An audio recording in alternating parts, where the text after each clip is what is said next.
जय श्रीमन नारायण। कुछ दिन पूर्व वृंदावन में एक आश्रम है मलुक पीठ के नाम से, वहाँ एक भयंकर कुकर्म हुआ। इतना भीषण कुकर्म जिसका आयोजक भी स्वयं को संत बताता है, जिसमें आने वाला व्यक्ति भी स्वयं को संत बताता है, जिसका प्रसारक भी स्वयं को संत बताता है। और ये कुकर्म इतना घृणित है, इतना हृदय को व्यथित करने वाला है, ये स्पष्ट ब्रह्महत्या के समान है। शुक रामायण का नाटक श्रीमद् भागवत के अंतर्गत भगवान श्री रामचंद्र जी की जो कथा वर्णित है, उस कथा का जो शास्त्रीय प्रारूप है उसको विकृत करके, उसके सिद्धांत का बलात्कार करके, उसकी हत्या करके, अपनी मनमौजी और अपनी बकवास के माध्यम से मौलिकता को खंडित करके अशास्त्रीयता का प्रसारण करने और करवाने का कुकर्म राजेंद्र दास देवाचार्य और गिरधर मिश्र ने किया, जिसको आप लोग रामभद्राचार्य के नाम से जानते हैं। बहुत कुछ बिंदु उसमें हैं। पहले तो हमने ये सब प्रवचन नहीं सुने थे, लेकिन बाद में फिर मेरी माताजी का मेरे पास फ़ोन आया और उन्होंने पहले तो यही कहा कि मैं तो इस व्यक्ति को संत समझती थी, ये तो जूतखोर निकला। तो मुझे समझ में नहीं आया कि आज माताजी के मुख से इस प्रकार का क्रोधपूर्ण वचन कैसे निकल रहा है। मैंने पूछा क्या हुआ, तो उन्होंने कहा कि शुक रामायण की कुछ खबर है तुम्हें। मैंने कहा कि नहीं, इतना पता है कि कार्यक्रम हो रहा है कुछ। तो उन्होंने कहा सुनो जरा वो क्या कह रहे हैं और क्या क्या प्रतिक्रिया राजेंद्र दास दे रहे हैं। तो जब मैंने ध्यान दिया इन बिंदुओं पर, तब तो मैंने देखा कि ये तो ज़्यादा ही अनर्थ हो गया है। तो हमने उनके एक शिष्य के माध्यम से एक भाव व्यक्त किया कि एक सप्ताह के भीतर आप इसका समाधान प्रस्तुत करें, अन्यथा फिर हम जो शास्त्रीय खंडन है वो प्रस्तुत करेंगे ही। तो एक सप्ताह तो हो गया है, लेकिन कोई उधर से प्रतिक्रिया नहीं आई। तो हमने सोचा कि इस जनसामान्य इस प्रकार की विकृति से बचे, इसके लिए एक वक्तव्य हमको निर्गत करना चाहिए। तो हमने उस बकवास से कुछ बिंदु परिलक्षित किए हैं, पहले दिन से लेकर 7वें दिन के मध्य। ऐसे तो मुख से वमन करते मैंने देखा था व्यक्तियों को, विष्ठा त्याग करते पहली बार देखा है। और चाहे इस प्रकार के कुकृत्य में गिरधर मिश्र सम्मिलित हो या राजेंद्र दास देवाचार्य सम्मिलित हो या और भी जो कथित वैष्णव स्वयं को बताते हैं, महात्मा लोग बैठे हुए थे और देव निंदा, वेद निंदा, पुराण निंदा सुन रहे थे, ये सब नालायक हो। तो सबसे पहले तो गिरधर के साथ समस्या क्या है, इस व्यक्ति के साथ यही समस्या है कि ये व्यक्ति पहले एक अज्ञानता में वक्तव्य दे देता है। आता जाता कुछ नहीं है, बोल देना इसको पहले, तो वक्तव्य दे देगा कि ये बात ऐसी है अथवा ये बात ऐसी नहीं है। अब अगर शास्त्र का अध्ययन करने पर वह बात वैसी मिले, तब तो ये विद्वान हो गया कि देखो हमने कहा था, देखो मिल गया वहाँ पर ये प्रमाण। और अगर कदाचित इसकी बात का उल्टा मिल जाए तो क्या कहेगा, क्योंकि हम तो विद्वान पहले से हैं, तो वह शास्त्र ही गलत है, वह शास्त्र ही प्रक्षिप्त है, वही मिलावटी है, वही नकली है, किसी दूसरे ने मिला दिया होगा, ये कर दिया होगा। अथवा अगर उन श्लोकों को गलत न सिद्ध कर सके, उन श्लोकों को अप्रामाणिक न सिद्ध कर सके, तो उन श्लोकों का अर्थ ही बदल देता है, उन श्लोकों की ऐसी मनमानी व्याख्या करेगा, इस प्रकार से कुकृत्य करेगा, अपने वाक चातुर्य का ऐसा दुरुपयोग करेगा कि वह सिद्धांत जो है, वह सिद्धांत का जो प्रारूप है, जैसे अन्न है, वह पेट में जाकर विष्ठा बनकर निकलता है, तो अन्न के रूप में तो पवित्र होता है, लेकिन विष्ठा के रूप में अपवित्र हो जाता है। तो उसी प्रकार से इसका जो सिद्धांत है वह विकृत हो जाता है और विष्ठा के समान गर्हित हो जाता है। तो प्रथम बिंदु जो हमने इसमें चिह्नित किया, भगवान श्री कृष्ण की पत्नियों का अपहरण भीलों ने नहीं किया, गोपों ने नहीं किया। ये जो बात इसने कही है, ये परम मूर्खता वाला वक्तव्य है, ये परम मूर्खता वाला वक्तव्य है। तो या तो इस व्यक्ति ने किसी षड्यंत्र के आधार पर बहुत वर्षों से ऐसा वक्तव्य देना प्रारंभ किया है, इसको लाया गया है प्रायोजित करके कि सनातन धर्म के मौलिक धर्मशास्त्रों का ही विखंडन करो, अथवा इसकी बुद्धि उतने निम्न स्तर पर है कि इन शास्त्रीय रहस्यों को यह नहीं जानता। और जिन पूर्वाचार्यों ने इन श्लोकों पर अर्थ किया है, उन सभी पूर्वाचार्यों को पागल और मूर्ख और अनपढ़ और ढोंगी कहता आया है। राजेंद्र दास को बड़ी चिढ़ लगेगी, मेरे इस वक्तव्य से राजेंद्र दास को बहुत चिढ़ लगेगी, लेकिन मैं बता दूं कि जब श्रीधराचार्य जी को और पूर्व के टीकाकारों को, वल्लभाचार्य जी इत्यादि को, जब ये मूर्ख गिरधर पागल और अनपढ़ और ये सब कह रहा था, तब तो तुम्हें बड़ा आनंद आ रहा था, ताली पीट रहे थे, तुम मुस्कुरा रहे थे, प्रोत्साहित कर रहे थे इस व्यक्ति को। तो इस प्रकार के अधर्म का प्रोत्साहित करते हुए जब तुम्हें लज्जा नहीं आई, तो हमारे वक्तव्यों से तुम्हें क्यों चिढ़ होती है? स्पष्ट ब्रह्म हत्यारों को अपने पास बुलाकर ब्रह्म हत्यारों को तुम इस प्रकार से प्रोत्साहित करके उनसे धर्म का व्याख्यान सुनोगे तो क्या धर्म का सिद्धांत टिकेगा। श्रीधरी टीका में स्पष्ट किया है श्रीधराचार्य जी ने कि भगवान की 16,000 जो पत्नियां थीं उनकी रक्षा करने में अर्जुन समर्थ नहीं है। बाकी जो 8 प्रधान पटरियां थीं वो तो पटरानियां चित्त स्वरूप में विलीन हो गई, लेकिन बाकी 16,000 जो अप्सराभूत स्त्रियां थीं उनका अपहरण हुआ, क्योंकि ऐसा ही उनको शाप था। और ये क्या कहता है कि श्रीधर बेकार चिल्ला रहा था और हमने समाधान किया। ये गिरधर की औकात हो गई कि श्रीधराचार्य जी की वाणी में दोष देखे और स्वयं उसका समाधान करे, ये इसका सामर्थ्य हो गया। और राजेंद्र दास देवाचार्य को धिक्कार है कि उस व्यक्ति के सामने बैठकर ये श्रीधराचार्य जी की निंदा सुनकर ताली पीट रहे हैं, हंस रहे हैं, मुस्कुरा रहे हैं, प्रोत्साहित कर रहे हैं, इसका यशोगान कर रहे हैं। चाटुकारिता में इस व्यक्ति की बुद्धि और इस व्यक्ति का विवेक इतना सड़ गया है, इतना घृणित हो गया है कि अगर कोई रामभद्र के विरुद्ध बोल दे, ये गिरधर के विरुद्ध बोल दे, तो उसको कहते हैं कि तुम चुप रहो, सबके विरुद्ध बोलना बंद करो, और स्वयं गिरधर को बुलाकर सबका विरोध करवाते चलते हैं और स्वयं को संत कहते हैं। इस व्यक्ति को संत और असंत की परिभाषा ही या तो ज्ञात नहीं, या तो हृदय से इतना बड़ा धूर्त है कि ये असंतों को ही संत के रूप में बुलाता है, प्रस्तुत करता है। या तो अविवेकी है, या तो धूर्त है, या तो नासमझ है, या तो पाखंडी है। दोनों में से एक ही स्थिति हो सकती है। विष्णु पुराण के पंचम अंश में आप देखें, एवं भविष्यतीत्युक्त्वा ह्युत्ततार जलान मुनिः तमुत्तीर्णं च ददृशुर्विरूपं वक्रमष्टधा तं दृष्ट्वा गूहमानानां यासां हासस्फुटो भवत् ताश्शाप मुनिः कोपमवाप्य कुरुनन्दन यस्माद् विकृतरूपं मां मत्वा हीसावमानना भवतीभिः कृता तस्मादेतं शापं ददामि वः मत्प्रसादेन भर्तारं लब्ध्वा तु पुरुषोत्तमं मच्छापोपहदास् सर्वा दस्युहस्तं गमिष्यथ।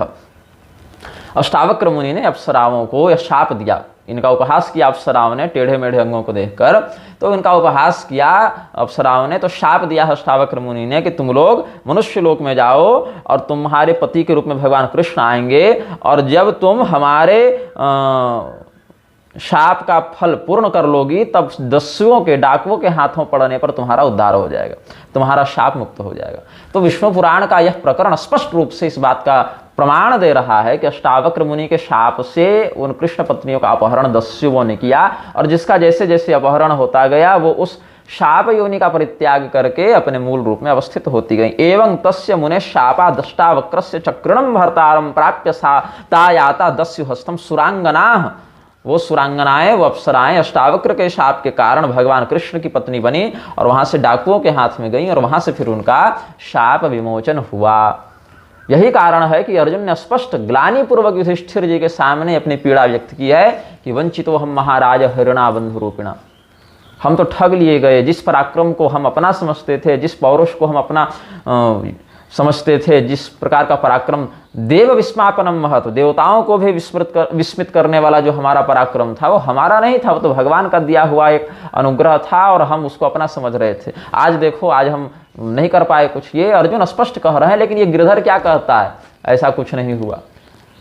ये बयान जारी कर देता है पहले कि ऐसा कुछ नहीं हुआ, और शास्त्र में उसकी उल्टी बात मिली तो शास्त्र को ही गलत कहता है, स्वयं की गलती नहीं स्वीकार करता, क्योंकि स्वयं को तो विद्वान मानकर बैठा है।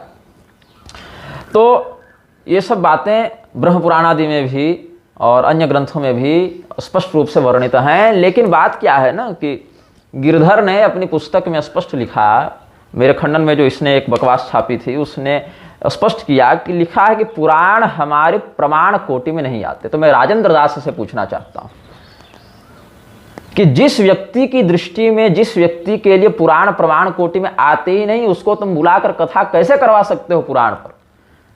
क्या पुराण प्रवक्ता के लक्षणों में यह लक्षण देखने को मिलता है कि जो पुराणों को प्रमाण ही न माने, ऐसे व्यक्ति के माध्यम से पुराण सुनना चाहिए, या ऐसा व्यक्ति पुराणों के सदर्थ और रहस्य को प्रकाशित कर सकता है? एक और श्रीधराचार्य जी हैं जो भगवान नृसिंह के अनुग्रह के पात्र बनकर विपश्चित जनों की भांति विधिपूर्वक टीका करते हैं श्रीमद् भागवत की, प्रामाणिक बुद्धि से करते हैं ना। और दूसरी ओर ये गिरधर है जो नेताओं का बौद्धिक रखेल बना घूमता है और नेताओं की चापलूसी करता फिरता है और 10 जगह बकवास करता फिरता है, और पुराणों को कहता है कि पुराण हमारी प्रमाण कोटि में नहीं आते। तो ऐसे व्यक्ति से तुम किस प्रकार का धर्म व्याख्यान सुनना चाहते हो, और हिंदुओं के पैसे से ऐसा कौन सा आयोजन करके हिंदुओं को ही मूर्ख बनाना चाहते हो, उनके धर्मशास्त्रों को ही विकृत करवाना चाहते हो? इस ब्रह्म हत्या का तुम स्वयं को दोषी मानते हो कि नहीं मानते हो? और मैं ये सब शब्दावली बहुत स्पष्ट सोचकर जानकर प्रयोग कर रहा हूं, किसी आवेश में प्रयोग नहीं कर रहा हूं, क्योंकि जो व्यक्ति पुराण पुरुषोत्तम की निंदा करे, पुराणों को अप्रमाण माने, वह तो वध्य होता है। मैं तो केवल तुम्हारे प्रति ऐसी गर्हित शब्दावली का प्रयोग कर रहा हूं, क्योंकि गर्हित कर्मा हो तुम। तुम्हारा ये जो पूरा गिरोह है वह गर्हित कर्मा है। अपने एक वक्तव्य में राजेंद्र दास देवाचार्य ने स्वयं कहा था कि ब्राह्मणों की निंदा करने वाला, संतों की निंदा करने वाला भक्त नहीं होता, ये नहीं होता। तो इस प्रकार से विप्र निंदक, देव निंदक, आचार्य निंदक, ग्रंथ निंदक व्यक्ति तुम्हारी दृष्टि में संत कैसे हो जाता है कि तुम उसको माथे पर बैठाकर घूमते रहते हो? अब एक और आगे बात है, स्त्रैणी पद पर जब यहां पर चर्चा हुई कि दशरथ जी के लिए नहीं आया है, अपितु रावण से पीड़ित स्त्रियों का समूह बताया स्त्रैणी। स्त्रैणी शब्द जो राजा दशरथ के लिए कहा कि राजा दशरथ तो भगवान के इतने प्रिय भक्त हैं, तो जहां राम है वहां काम कैसे हो सकता है, ये कैसे हो सकता है, वह कैसे हो सकता है?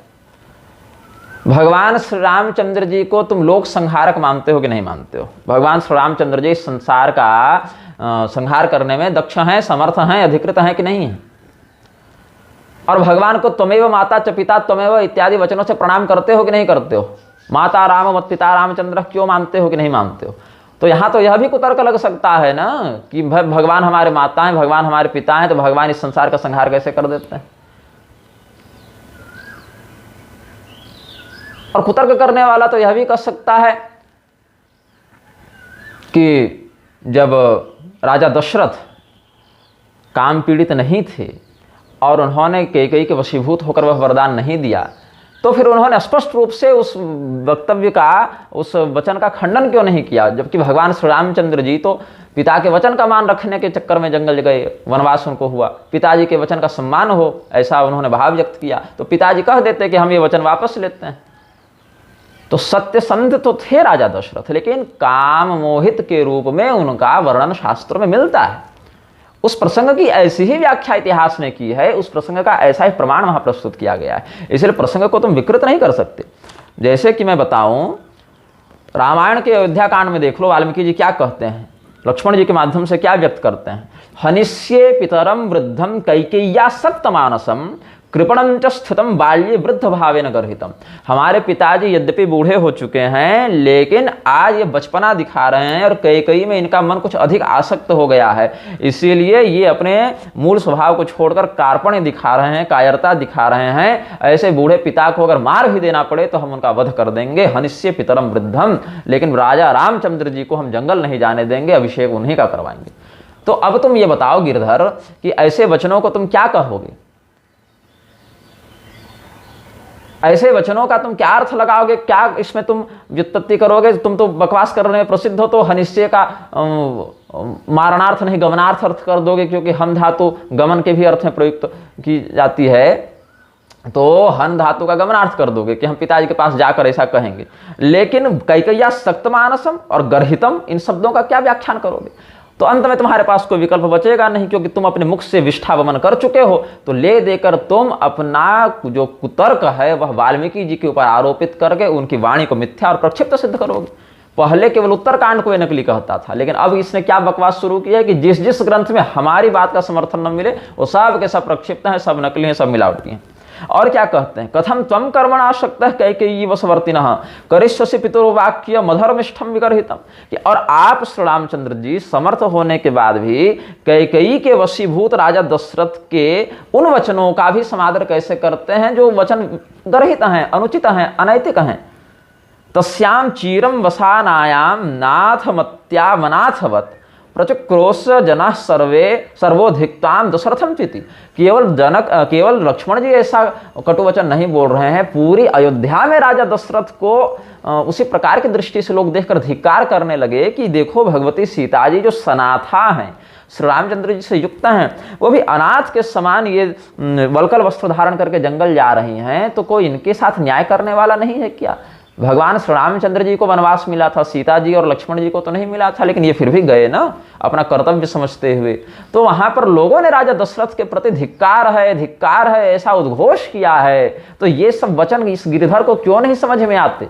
और गिरधर को तो चलो मूर्ख है, राजेंद्र दास को क्यों समझ में नहीं आते? या तो राजेंद्र दास चापलूसी में इतने अंधे हो गए हैं कि इन वचनों को देखना नहीं चाहते, या तो इतने बड़े मूर्ख हैं कि इन वचनों को पढ़ा नहीं, या तो इतने बड़े चापलूस हैं कि सब जानकर भी विरोध की औकात नहीं। शास्त्र निष्ठा तो यहां देखने को नहीं मिल रही है। और अभी आगे क्या देखते हैं, न सुहृद्भिर्न चामाच्यर मंत्रयित्वा सनैगमैः मयायमर्थ सम्मोहात् स्त्री हेतु सहसा कृतः। राजा दशरथ भी इस बात को स्वीकार कर रहे हैं कि कोई भी राजा जब वो निर्णय लेता है तो किनसे पूछता है? वेद इत्यादि की मर्यादा में, निगम व्यवस्था में जिनकी गति हो, जो उस बात का विवेक रखते हों, ऐसे उत्तम शुभचिंतकों से, सुहृदजनों से, मंत्रियों से परामर्श करके राजा को अमात्य मंडल के सामने वैदिक मर्यादा का समीक्षण करके कोई निर्णय लेना चाहिए। लेकिन हमने ऐसा नहीं किया। हमने कैकेयी में मोह बुद्धि रखते हुए, सम्मोहित होकर, मयायमर्थ, ये अनर्थ जो है, ये जो कुकृत्य हमसे हो गया, अर्थ किंतु गर्हितम अर्थ, गर्हितोर्थ, तो क्या हुआ, हमारा जो यह सम्मोह है वो स्त्री के कारण हो गया, इसीलिए सहसा हमने ये अनुचित निर्णय ले लिया। ये राजा दशरथ का पश्चाताप है कौशल्या जी के प्रति। कौशल्या जी स्वयं राजा दशरथ को कहते हैं कि स्त्री के 3 ही आश्रय होते हैं, गतिरेका पतिर्नार्या, द्वितीया गतिरात्मजः, तृतीया ज्ञातियो राजस, चतुर्थी नैव विद्यते।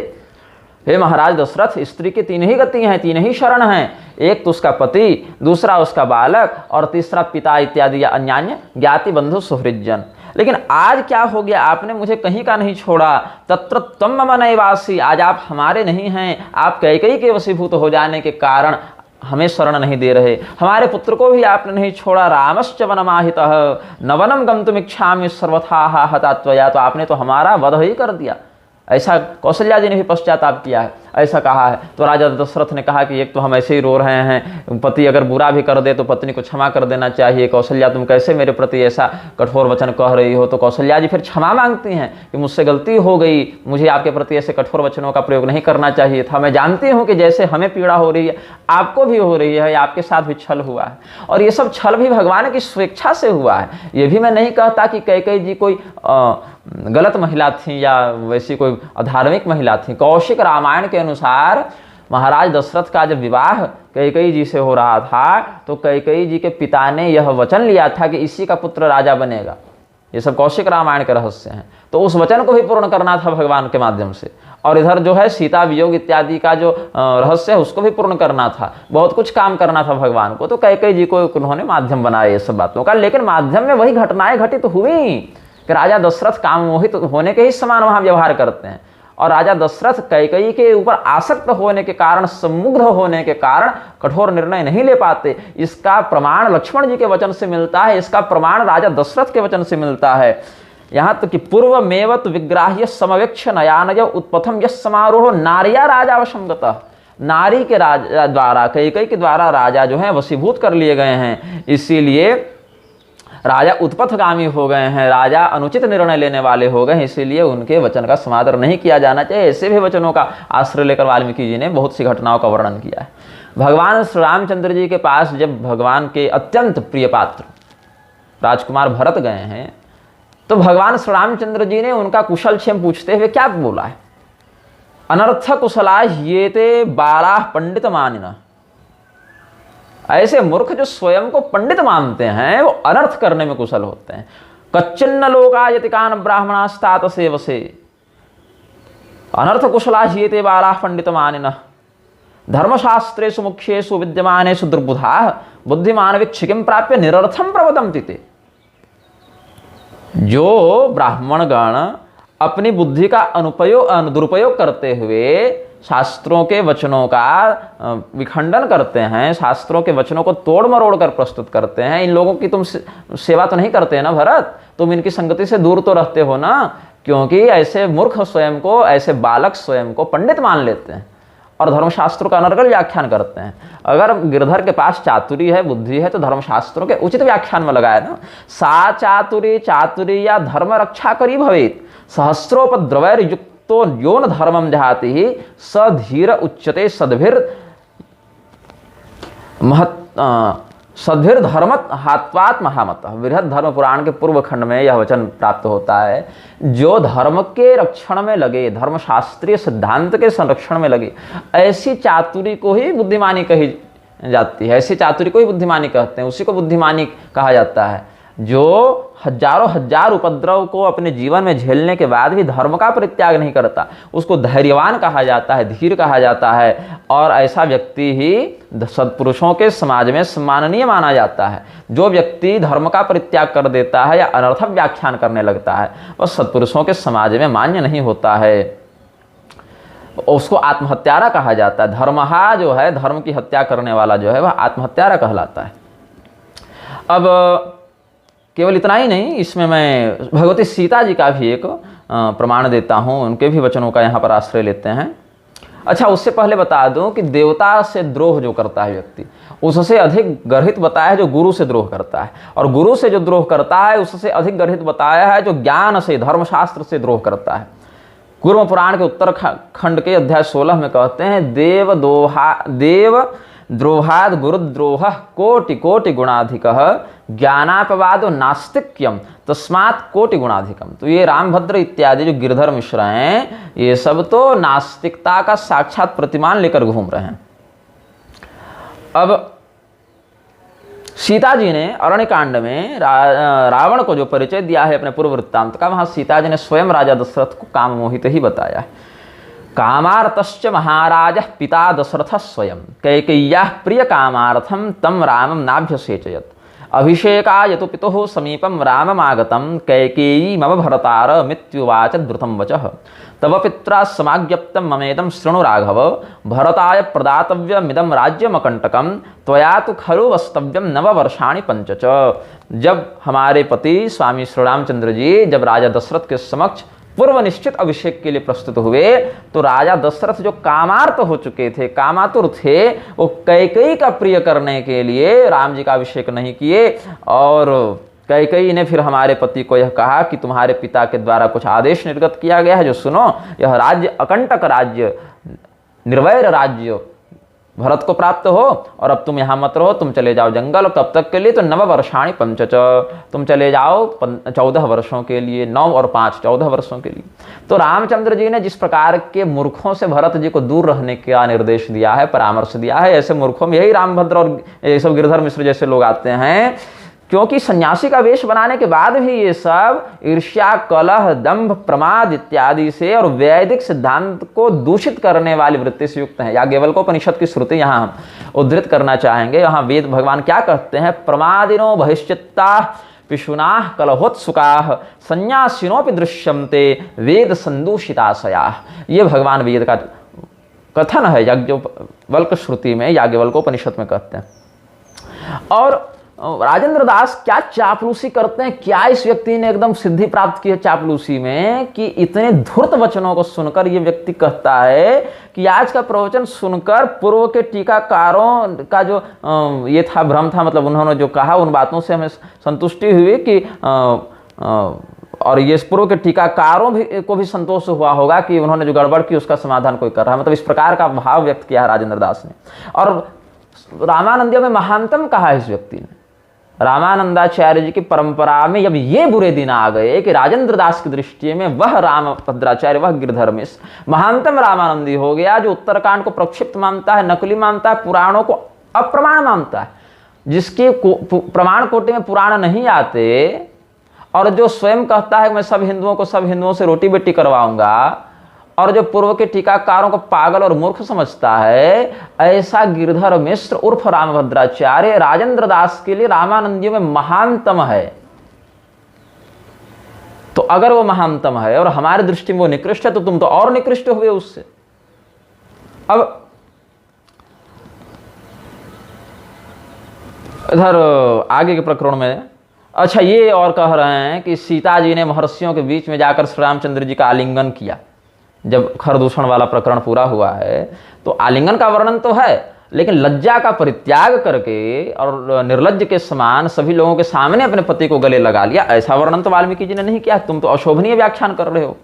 एक और ये मूर्ख कहता है कि ब्रह्मवैवर्त पुराण में राधा जी का जो चरित्र वर्णित है, रस प्रधान चरित्र वर्णित है, वो सब प्रक्षिप्त है, वो सब नकली है, मिलावटी है।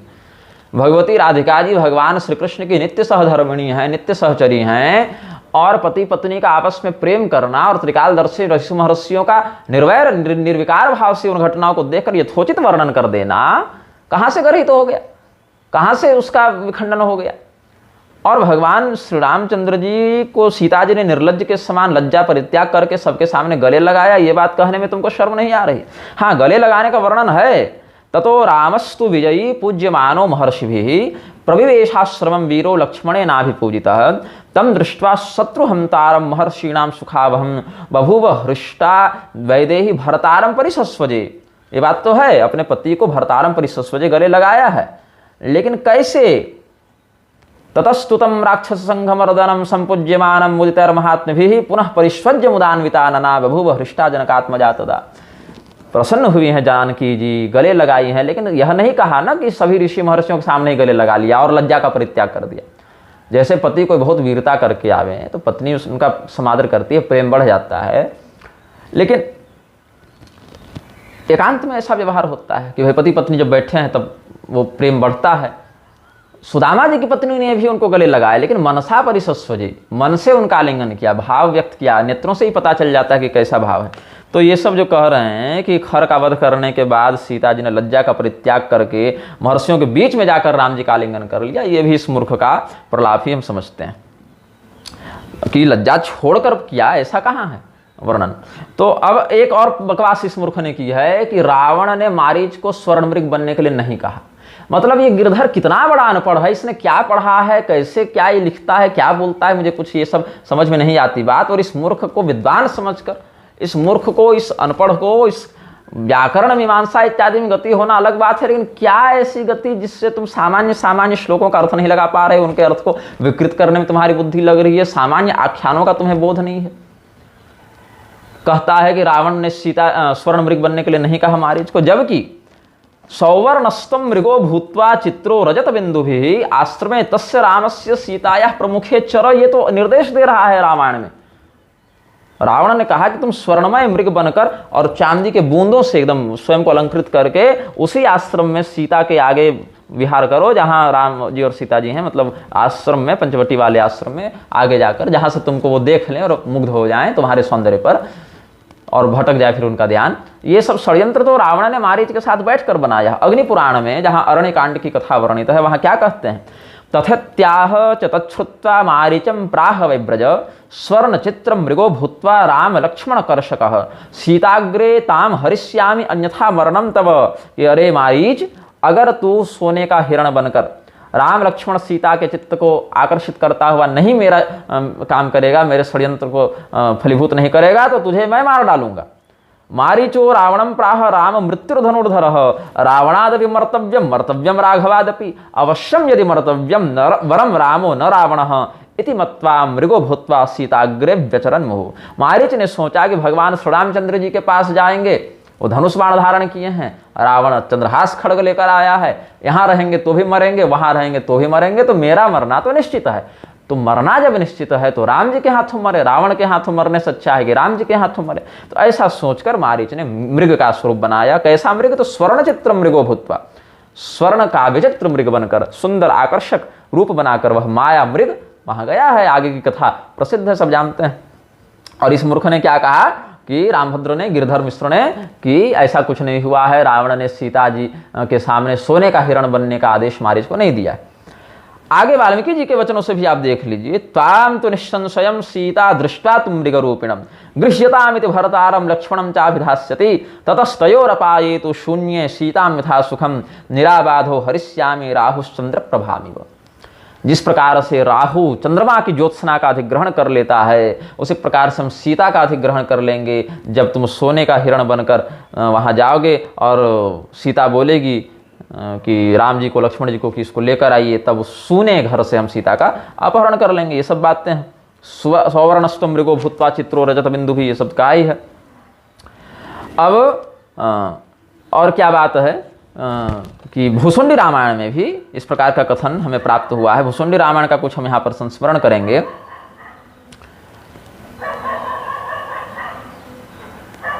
दक्षिण खंड 147वां अध्याय क्या कहते हैं, त्वं तत्र मृगरूपेण विचरिष्यसि कानने सीतायाः पुरतो भूत्वा वहन् स्वर्णमयीं तनों मोहयित्वा मनस्तस्या दुरात्मानं च तापसं तं नेष्यसि सुदूरं त्वं मृगयार्थं समुद्यतम् अहम तमेव समयम संप्राप्य रहसि स्थिताम आहरतास्मि बलात् सीता मतदर्हम मनोरमाम।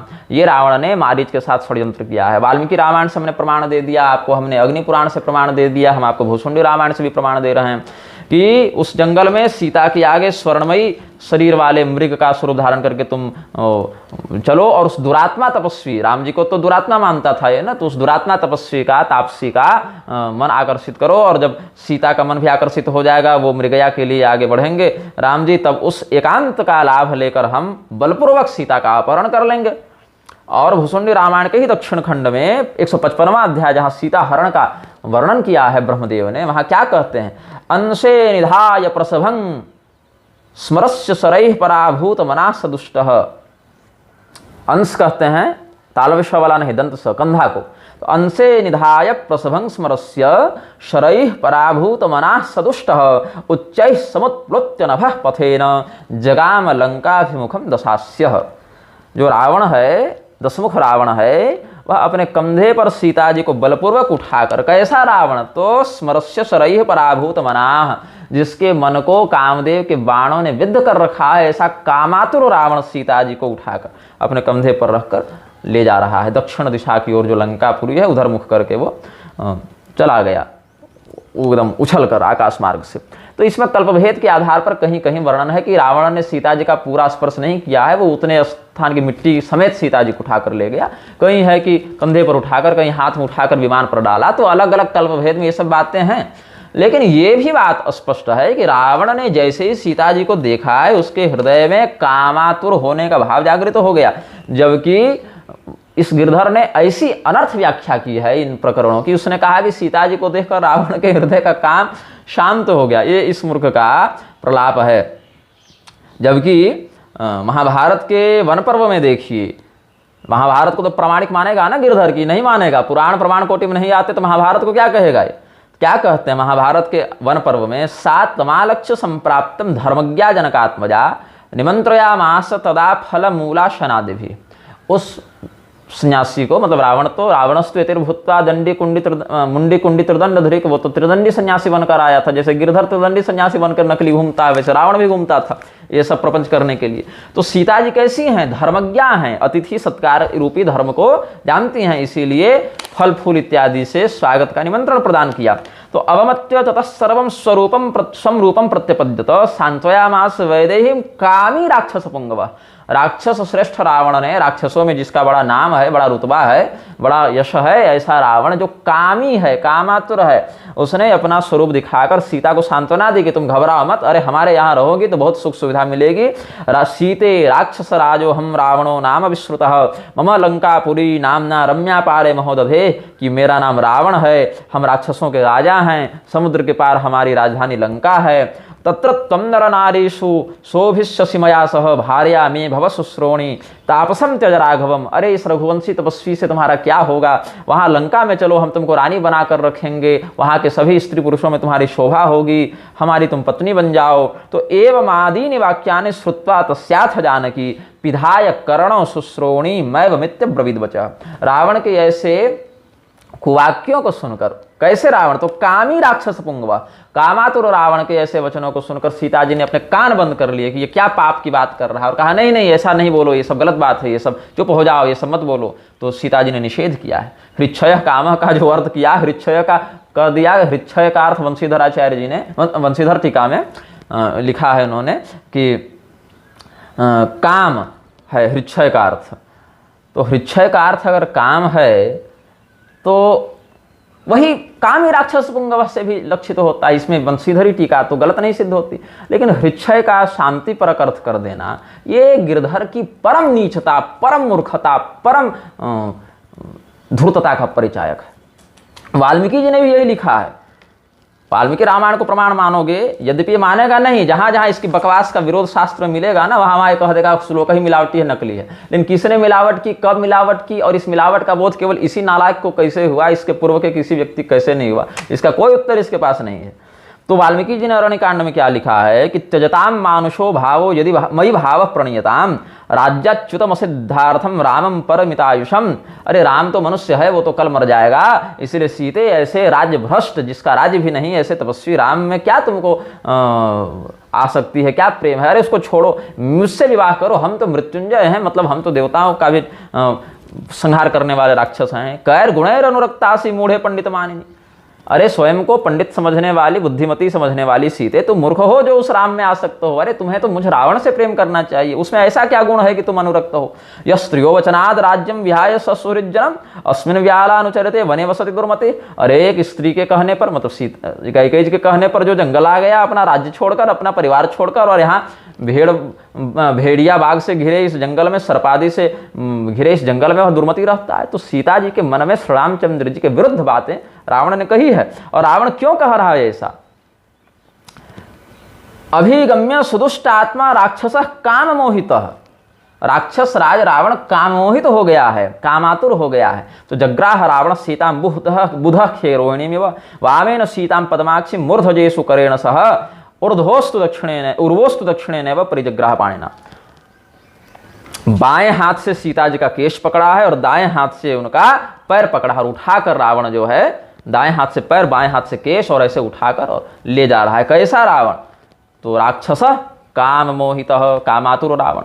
तो हमने हृच्छय काम जो अर्थ किया है टीकाकारों ने, उसकी साधुता वाल्मीकि रामायण महाभारत से सिद्ध कर दी है। और यहाँ पर इस प्रकार का अनर्थपूर्ण व्याख्यान करने वाले गिरधर की चापलूसी राजेंद्र दास करते हैं, और उसको टीकाकारों के शंका का और अनर्थ का समाधान करने वाला महानतम पंडित बताते हैं ये विशुद्ध चापलूसी और निर्लज्जता है राजेंद्र दास की, धिक्कार है, ये ब्रह्महत्या है राजेंद्र दास की, कि ऐसे जो व्यक्ति जो उस पुराणों को प्रमाण नहीं मानता उसको यहाँ पर बुलाकर ऐसा अनर्थ कर रहे हैं।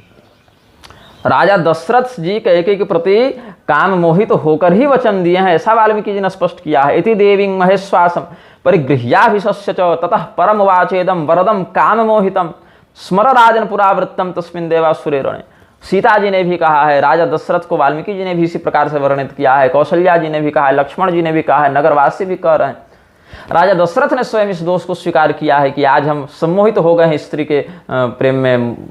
तो जिस घटना को जैसे भगवान ने लीला में व्यक्त किया है उस घटना को वैसे ही समझना चाहिए, उस घटना का वैसे ही व्याख्यान किया जाना चाहिए, उसमें अपनी खोपड़ी अनर्थ कारिणी बुद्धि का प्रयोग नहीं करना चाहिए।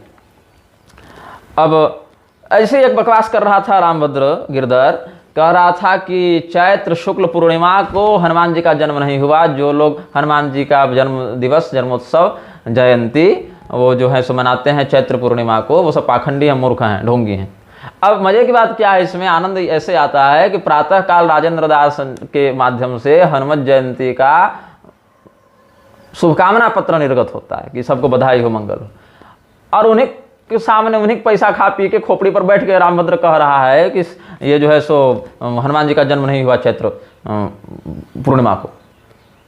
तो राजेंद्र दास यदि हनुमान जी का जन्म चैत्र पूर्णिमा को मानते हैं तो उस बात का खंडन से प्रमाण क्यों नहीं किया? एक शास्त्रीय उत्सव को मनाने वाले व्यक्ति को पाखंडी कहने वाले व्यक्ति का खंडन करने की औकात है कि नहीं राजेंद्र दास के पास? और अगर राजेंद्र दास की दृष्टि में गिरधर मिश्र ही सही है और चैत्र पूर्णिमा को हनुमान जी की जयंती मनाना गलत है, तो अपने इस कुकृत्य के लिए राजेंद्र दास ने क्षमा क्यों नहीं मांगी कि भद्राचार्य के गिरधर मिश्र के कहने पर हमें यह बोध हुआ, यह ज्ञान हुआ कि चैत्र पूर्णिमा में हनुमत जयंती मनाने वाले लोग धूर्त हैं, पाखंडी हैं, अज्ञानी हैं, तो हमसे ये बोध नहीं था पहले, अब हमें बोध हुआ, तो जो हम गलती की उसके हम क्षमा चाहते हैं, आगे से ऐसा नहीं होगा, ऐसा कुछ कहते। ये सब नाटक बाजार जो इन लोगों ने सेटअप किया हुआ है ना, एक दूसरे की चापलूसी करके, उसमें हिंदू मूर्ख बन रहा है। अरे आनंद रामायण का सार कांड पढ़ ले गिरधर, तब तुझे दिखेगा कि हनुमत जयंती का, हनुमत जन्मोत्सव का चैत्र पूर्णिमा में प्रमाण है कि नहीं है। कार्तिक में भी है, मैं नहीं कहता कार्तिक में नहीं, कार्तिक में है, चैत्र पूर्णिमा में है, वैशाख कृष्ण पक्ष में है। अलग अलग समयों पर अलग अलग कल्पों में हनुमान जी के अलग अलग अवतार अलग अलग ग्रंथों में वर्णित हैं, इसमें हमारा कोई विरोध नहीं है। लेकिन ये कहना कि अमुक तिथि में इस उत्सव को मनाने वाला पाखंडी है, धूर्त है, जबकि उसकी शास्त्रीय परंपरा प्राप्त होती है, तो ये गर्हित है, निंदनीय है, और इसकी चापलूसी करने वाले लोग भी निंदनीय हैं और दंडनीय हैं। तो सुबह राजेंद्र दास कहते हैं कि हनुमत जयंती की शुभकामना, शाम तक गिरधर मिश्र कहता है कि ये सब पाखंड है, लेकिन दोनों का आपस में कुछ नहीं। हम विरोध अभी किए हैं ना, अभी मलोक पीठाधीश्वर का एक चेला उठकर बोलने का सामर्थ्य नहीं रखता, बोलने का औकात नहीं रखता कि गिरधर, जब हमारे गुरु जी ने प्रातःकाल ये जयंती की बधाई दी है तो तू कैसे कहता है कि जयंती इस दिन मनाने वाले पूर्णिमा, चैत्र पूर्णिमा वाले पाखंडी है औकात किसी मलोक पीठाधीश्वर के चेले में यह कहने की गिरधर को जाकर, या रामभद्राचार्य के किसी चेले में यह कहने की औकात है कि मलोक पीठाधीश्वर का खंडन हो, वो व्यक्ति पाखंडी हो गया है क्योंकि आज उसने ऐसा बधाई संदेश जारी किया? नहीं है। यहाँ केवल शास्त्र का बलात्कार होगा, एक दूसरे का नंगापन ढकने के लिए सारे नालायक तैयार हैं। लेकिन मैं तुम लोगों का चापलूस नहीं हूं, जो शास्त्रीय बात है वो मैं कहूंगा। आनंद रामायण के सार कांड में हनुमान जी का जन्मोत्सव जयंती चैत्र पूर्णिमा में मनाने का भी वर्णन मिलता है, तो इसीलिए शास्त्रीय मत है। इसमें गिरधर सर्वथा मूर्खता का परिचय दे रहा है। अब और आगे क्या प्रकरण देखते हैं। ऐसे तो बहुत ही बकवास कर डाली है इस व्यक्ति ने।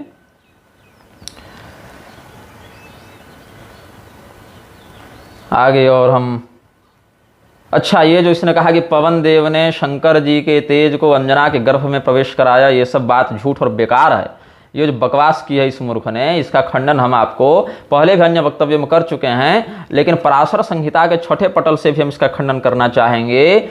तस्मिन् केशरिणो भार्या कपि साध्वी वरांगना अंजना पुत्रमिच्छन्ति महाबल पराक्रमं तपश्चचार सुमहत् नियतेन्द्रिय मानसा तस्ये वायु प्रसन्नात्मा प्रत्यहं फलमर्पयन् भक्षार्थमेकदा तस्यास्तत्तेजश्चार्पयत् करे फलबुद्ध्या तु तत्तेजस्साप्य भक्षयदंगना नातिदीर्घेण कालेन चाञ्जनापतिदेवता स्वांगेषु गर्भचिह्नानि सा दृष्ट्वा ह्रीमना ह्यभूत् विस्मयाविष्टचित्तां तां व्रतभङ्गशङ्कितां ध्यायन्ति भयवित्रस्ता माभास्याः शरीरिणे मा भूत्ते व्रतभङ्गोऽयं मा विषीदवरानने देवप्रसादात्ते गर्भे महाव्यक्ति भविष्यति। इन प्रकरणों के इन श्लोकों में स्पष्ट वर्णन है कि वायु देवता के ही माध्यम से शिव तेज जो है वह फलात्मक प्रारूप में अंजना देवी के गर्भ में प्रविष्ट हुआ है। लेकिन इस गिरधर को बकवास करनी है कि ऐसा कुछ नहीं हुआ, ताकि अपनी मूर्खता को ही शास्त्र सिद्ध कर सके और शास्त्र को ही मूर्ख सिद्ध कर सके।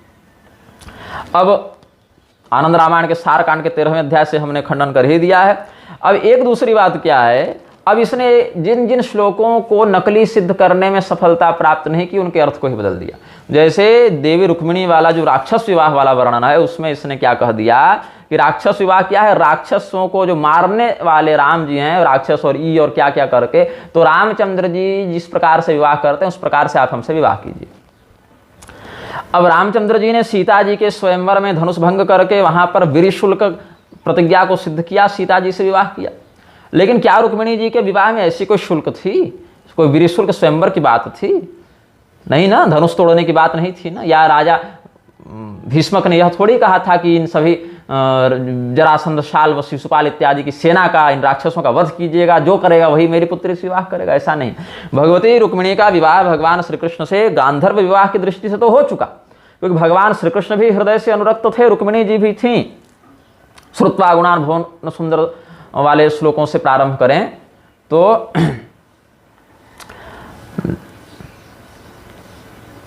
काले नृसिंह नरलोक मनोभिरामम, ये सब से रुक्मिणी जी ने अपना प्रेम व्यक्त करके पति के रूप में स्वीकार कर दिया भगवान को, तो भगवान तो पति हो गए गांधर्व दृष्टि से। अब क्या कहा, निर्मथ्य चैद्य मगधेन्द्र बलम प्रसह्य माम राक्षसेन विधिनोद्वह वीर्य शुल्काम। वीर्य शुल्क स्वयंवर की शर्त उन्होंने क्या रखी, कैसी रखी, तो राक्षसेन विधिना, जैसे युद्ध में प्रतिपक्षी को पराजित करके कन्या का हरण किया जाता है वैसे आप करें। तो कैसे होता है, प्रसह्यादानाद् राक्षसो संविज्ञानोपसंगमनात् पैशाचः, राक्षस विवाह और पैशाच विवाह इत्यादि में क्या कहते हैं, राक्षस विवाह जो है गौतम धर्मशास्त्र का, जो गौतम स्मृति का जो विवाह प्रकरण है, चौथा अध्याय जो है, वहां पर यह वर्णन मिलता है। प्रसह्यात आनात राक्षस, क्या कहते हैं, राक्षस विवाह में उसको उठाकर लाया जाता है, उसका अपहरण करके युद्ध करके लाया जाता है। अब क्या होता है, कई बार राक्षस विवाह में कन्या की सम्मति होती है, कई बार नहीं भी होती है। तो कई बार प्रसन्नता से हरण होता है, कई बार रोते पीटते हरण होता है, लेकिन विधि वही है कि शत्रु को युद्ध में पराजित करके मार के तब। ऐसा याज्ञवल्क्य स्मृति का जो विवाह प्रकरण है, गौतम स्मृति के विवाह प्रकरण से हमने प्रमाण दे दिया अब याज्ञवल्क्य स्मृति के विवाह प्रकरण में देखिए, राक्षसो युद्ध हरणात् पैशाचः कन्यका छलात्, कन्या को मूर्ख बनाकर उसके साथ छल करके अगर लाया जाए तो वह पैशाच विवाह है, और अगर राक्षस विवाह करें तो उसमें युद्ध के माध्यम से हरण किया जाता है। तो भगवान श्री कृष्णचंद्र जी ने युद्ध किया है और रुक्मिणी जी का हरण किया है, इसीलिए वहां राक्षस विवाह की सामान्य यही परिभाषा लगेगी। खोपड़ी दिखाता है जो गिरधर के बहुत बड़े पंडित हैं और हम ये सब व्युत्पत्ति कर लेते हैं, इससे जो परंपरागत विद्वान है उनके मध्य उपहास का ही पात्र बनता है ये मूर्ख। और विष्णु स्मृति इत्यादि में भी देखें, युद्ध हरणेन राक्षस, क्या कहते हैं कि युद्धे कन्याया हरणेन राक्षस, युद्ध में कन्या का हरण करना ही राक्षस विवाह की विधि बताई गई है। तो ये सब वचन जो हैं ये सब समझना चाहिए।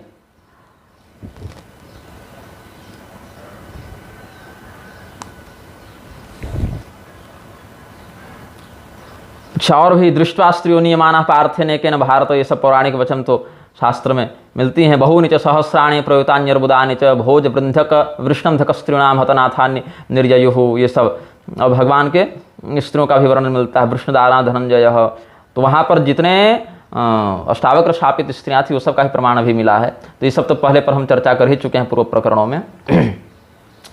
तो इस प्रकार से राक्षस विवाह में जो ये अपना कुतर्क घुसा रहा है गिरधर की, ये सब राक्षसों को मारने वाले रामचंद्र जी ने जैसे विवाह किया उस विधि से करो विवाह, ऐसा रुक्मिणी जी ने कहा है।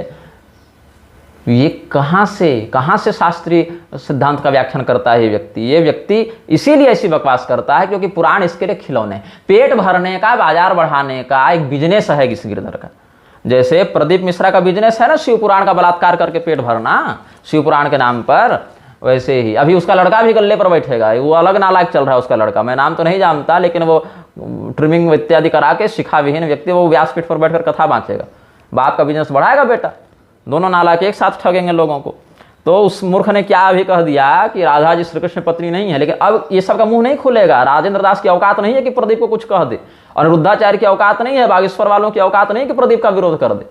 ये सब जितने राधा रानी के नाम पर उछल रहे हैं ना, चाहे अमरीश गोस्वामी हो, हमको हम ही से चुरा लो का गीत गाते फिरते हैं, ये पुंडरीक गोस्वामी हो, पत्नी को माता और माता पत्नी बताते फिरते हैं, ये श्याम सुंदर पाराशर हो, ये कृष्णचंद्र ठाकुर हो, और ये कौन एक चतुर नारायण पाराशर कोई है। ये सब का स्पष्ट विरोध हमको देखने को नहीं मिल रहा। चतुर नारायण पाराशर का कोई वक्तव्य मैं सुन रहा था, ये कौन है मैं जानता तो नहीं, किसी ने एक शॉर्ट्स भेजा था मुझे जिसमें कह रहे हैं कि हमारे वृंदावन के परम विद्वान श्रद्धेय निग्रहाचार्य जी महाराज हैं जिनका गुस्सा नाक पर रहता है। पहली बात कि मैं वृंदावन का तो हूँ नहीं भाई, ये मेरा सौभाग्य है कि मैं वृंदावन का नहीं हूँ। अत्युग्र भूरि कर्माणु नास्तिकार और वाजना ते तिष्ठन्ते तीर्थेषु तीर्थसारस्ततोगतः। हो सकता है वृंदावन में रहकर हमारी बुद्धि तुम लोगों के समान भ्रष्ट हो जाती तो हमारे पाप से उस तीर्थ का अपमान हो जाता, इसीलिए हम बुद्धि को बचाए रखने के लिए इस प्रकार की संगति से दूर रहते हैं। हमारे लिए तो व्यापकाद ब्रज उच्यते, ब्रह्म व्यापक हैं और ब्रह्म का जहाँ तत्व चिंतन हो हमारे लिए वही श्री राधा गोविंद विहार स्थली वृंदावन के रूप में परिलक्षित हो जाती है। चिन्मय वृंदावन के लिए हम भौतिक वृंदावन पर आश्रित नहीं हैं, और भौतिक वृंदावन में जाकर भी अगर हमको यही पाखंडियों की चापलूसी करनी है तो हम दूर से सीताराम कहते हैं, राधे गोविंद कहते हैं। ज्ञान मार्ग में क्रोध बाधा उत्पन्न करता है, ये चतुर नारायण पाराशर जी ने कहा। तो ज्ञान मार्ग में क्रोध बाधा उत्पन्न करता है, ये बात सत्य है, लेकिन वह क्रोध जो है शास्त्र रक्षणार्थ उत्पन्न हुआ है कि निज द्वेषवशात उत्पन्न हुआ है, ये चिंतनीय है। तो मेरा गुस्सा नाक पर रहे, चाहे खोपड़ी पर रहे, चाहे तलवा पर रहे, उसका कारण है कि जब गिरधर मिश्र जैसे पाखंडी ऐसा अपलाप करेंगे और राजेंद्र दास जैसे लोग उसकी चापलूसी करेंगे तो क्रोध आना स्वाभाविक है। और अगर क्रोध नहीं आता है तुम लोगों को तो अपने बौद्धिक पुरुषार्थ का परीक्षण करवा लो कि कहीं क्लैब्य भाव तो व्याप्त नहीं हो जा रहा है तुम्हारे भीतर। तो मैं क्या कह रहा था, अच्छा ये किसी ने और बकवास कर दी, वर्ण संकर प्रतिलोम अनुलोम की इसने एक अलग प्रलापपूर्ण व्याख्या की है। गिरधर ने कहता है कि दोनों अनुकूल जाति का हो तो अनुलोम संकर हो जाता है, अनु शब्द लगा के, जबकि ऐसा नहीं है। उच्च वर्ण का पिता और निम्न वर्ण की माता हो तो अनुलोम संकर होता है, निम्न वर्ण का पिता उच्च वर्ण की माता हो तो प्रतिलोम संकर होता है। यह वर्ण संकर का सामान्य परिचय हुआ। उसमें सूत को श्रेष्ठ प्रतिलोम में गिनते हैं, बाकी को अवर में गिनते हैं, केवल प्रतिलोम में एक सूत ही सम्मान्य होता है। तो ये क्या कहता है गिरधर की अनुकूल जाति के व्यक्ति हो तो अनुकूल वर्ण संकर, अनुलोम वर्ण संकर हो जाता है। अरे भाई अनुकूल जाति हो गई दोनों समान तो वर्ण संकर फिर कहाँ हो रहा है? तो सामान्य बातों का होश नहीं है, इसीलिए मूर्ख कहता है कि सभी हिंदुओं को सभी हिंदुओं से रोटी बेटी करवाऊंगा। तो प्रदीप पर मैं चर्चा कर रहा था, वो विषय रह गया। प्रदीप ने बकवास मारी है कि राधा जी श्री कृष्ण पत्नी नहीं थी, और ये शिव पुराण की कथा कहता है। इस नालायक की गर्दन पकड़ी जाए, आंखों को खोला जाए और शिव पुराण में इसका माथा स्थापित करके दिखाया जाए कि सुन रहे अनपढ़। शिव पुराण के अंतर्गत जो रुद्र संहिता है उसके पार्वती खंड के दूसरे अध्याय को पढ़, क्या लिखा है वहां पर? पितरों की 3 कन्याओं का वर्णन है, मेना, धन्या और कलावती। धन्या का नाम कहीं कहीं सुनैना भी है, कलावती को कीर्तिजा भी कहते हैं राधा तंत्र इत्यादि के अनुसार या अन्य ग्रंथों के अनुसार। तो इसमें मेना की पुत्री के रूप में देवी जी ने पार्वती का अवतार लिया और शिव पत्नी के रूप में प्रसिद्ध हुई। धन्या की पुत्री के रूप में भगवती ने सीता जी का अवतार लिया और श्री राम पत्नी के रूप में संसार में उनकी प्रसिद्धि हुई। और कलावती की पुत्री के रूप में भगवती ने राधा रानी का स्वरूप धारण किया और भगवान कृष्ण की पत्नी होंगी, ऐसा ऐसी भविष्यवाणियां यहाँ पर वर्णित हैं। और कैसा? तो गुप्त स्नेह निबद्धासा कलावती सुता राधा साक्षात गोलोकवासिनी गुप्त स्नेह निबद्धासा कृष्ण पत्नी भविष्यति। गुप्त स्नेह निबद्धा मतलब उनका प्रेम संसार में उतना प्रकट नहीं हो पाएगा, उनके समकालीन स्थिति में उनका प्रेम गुप्त रहेगा। ये सब बातें शास्त्र वर्णित करते हैं। लेकिन ये शिवपुराण के नाम पर जो बाजार चला रहा है प्रदीप, इसको कभी शिवपुराण का अगर बोध हुआ रहता तो ऐसी बकवास नहीं करता। इसका लड़का भी हीरो हीरोइन के समान बाल कटा के और शिखाविहीन अवस्था में कथा करने चला। ये सारा का सारा पाखंड का बाजार तोड़ने के लिए हम बैठे हुए हैं और ये काम हम करते रहेंगे। तुम लोगों की दृष्टि में हम संत निंदक होंगे तो होंगे, हम इनको संत नहीं, इनको हम दंडनीय मानते हैं, जूता खाने लायक व्यक्ति मानते हैं। तुम लोगों को संत और असंत की परिभाषा ही पता नहीं है। अब उसके बाद आगे के प्रकरणों पर हम चिंतन करते हैं। अच्छा, सायणाचार्य, उवट, महिधराचार्य इत्यादि को कहा इसने कि सब ने गलती कर दी। अब ये वेद का भाष्य करेगा। वेदों के सिद्धांत का बलात्कार करने के लिए जो नरपिशाच घूम रहा है, जिसका नाम गिरधर है और जिसको तुम लोग जगत गुरु राम भद्राचार्य के नाम से जानते हो, ये महापातकी जो है, जब वेदों का मर्दन करना चलेगा, वह व्यक्ति वेदों का क्या अर्थ कर सकता है जो वैदिक मर्यादा के विरुद्ध जाकर अनधिकारी होकर भी त्रिदंड संन्यास लेता है, बार बार त्रिदंड फेंकने की धमकी देता है, ये दावा करते हुए कि शास्त्र में ये बात गलत है, ये बात ऐसी है, कोई साबित कर दे मेरी बात को गलत तो हम त्रिदंड फेंक देंगे। 10 जगह ये व्यक्ति लज्जित हुआ है लेकिन कभी त्रिदंड फेंकेगा नहीं, ये निर्लज्ज। और उसके बाद ये कहता है वेद मंत्रों को बदल देना चाहिए, पुराण हमारे प्रमाण कोटि में नहीं आते। ये मूर्ख बिना पुराणों को प्रमाण माने वेदों का क्या अर्थ करेगा? जबकि पुराण और इतिहास को समझकर ही तो वेदों का अर्थ चिंतन किया जाता है। इतिहास पुराणाभ्याम वेदार्थम उपबृंहयेत त्यल्पश्रुताद वेदो मामयम प्रतरिष्यति या प्रहरिष्यति, दोनों भाव है। तो इतिहास पुराणों को प्रमाण कोटि में न रखने वाला व्यक्ति, उनको प्रक्षिप्त मानने वाला नालायक क्या वेदों का अर्थ करेगा? जो स्वयं कहता है कि वेद मंत्रों में द्यौः शांति को बदल के द्यौः क्रांति कर, तो वेदों का प्रामाण इसे स्वीकार ही नहीं है। जिन आचार्यों को स्वीकार्य था उनको ये मूर्ख बताता है, उनको ये गलती करने वाला बताता है और राजेंद्र दास ताली पीटता है, इसका चापलूस बना घूमता है।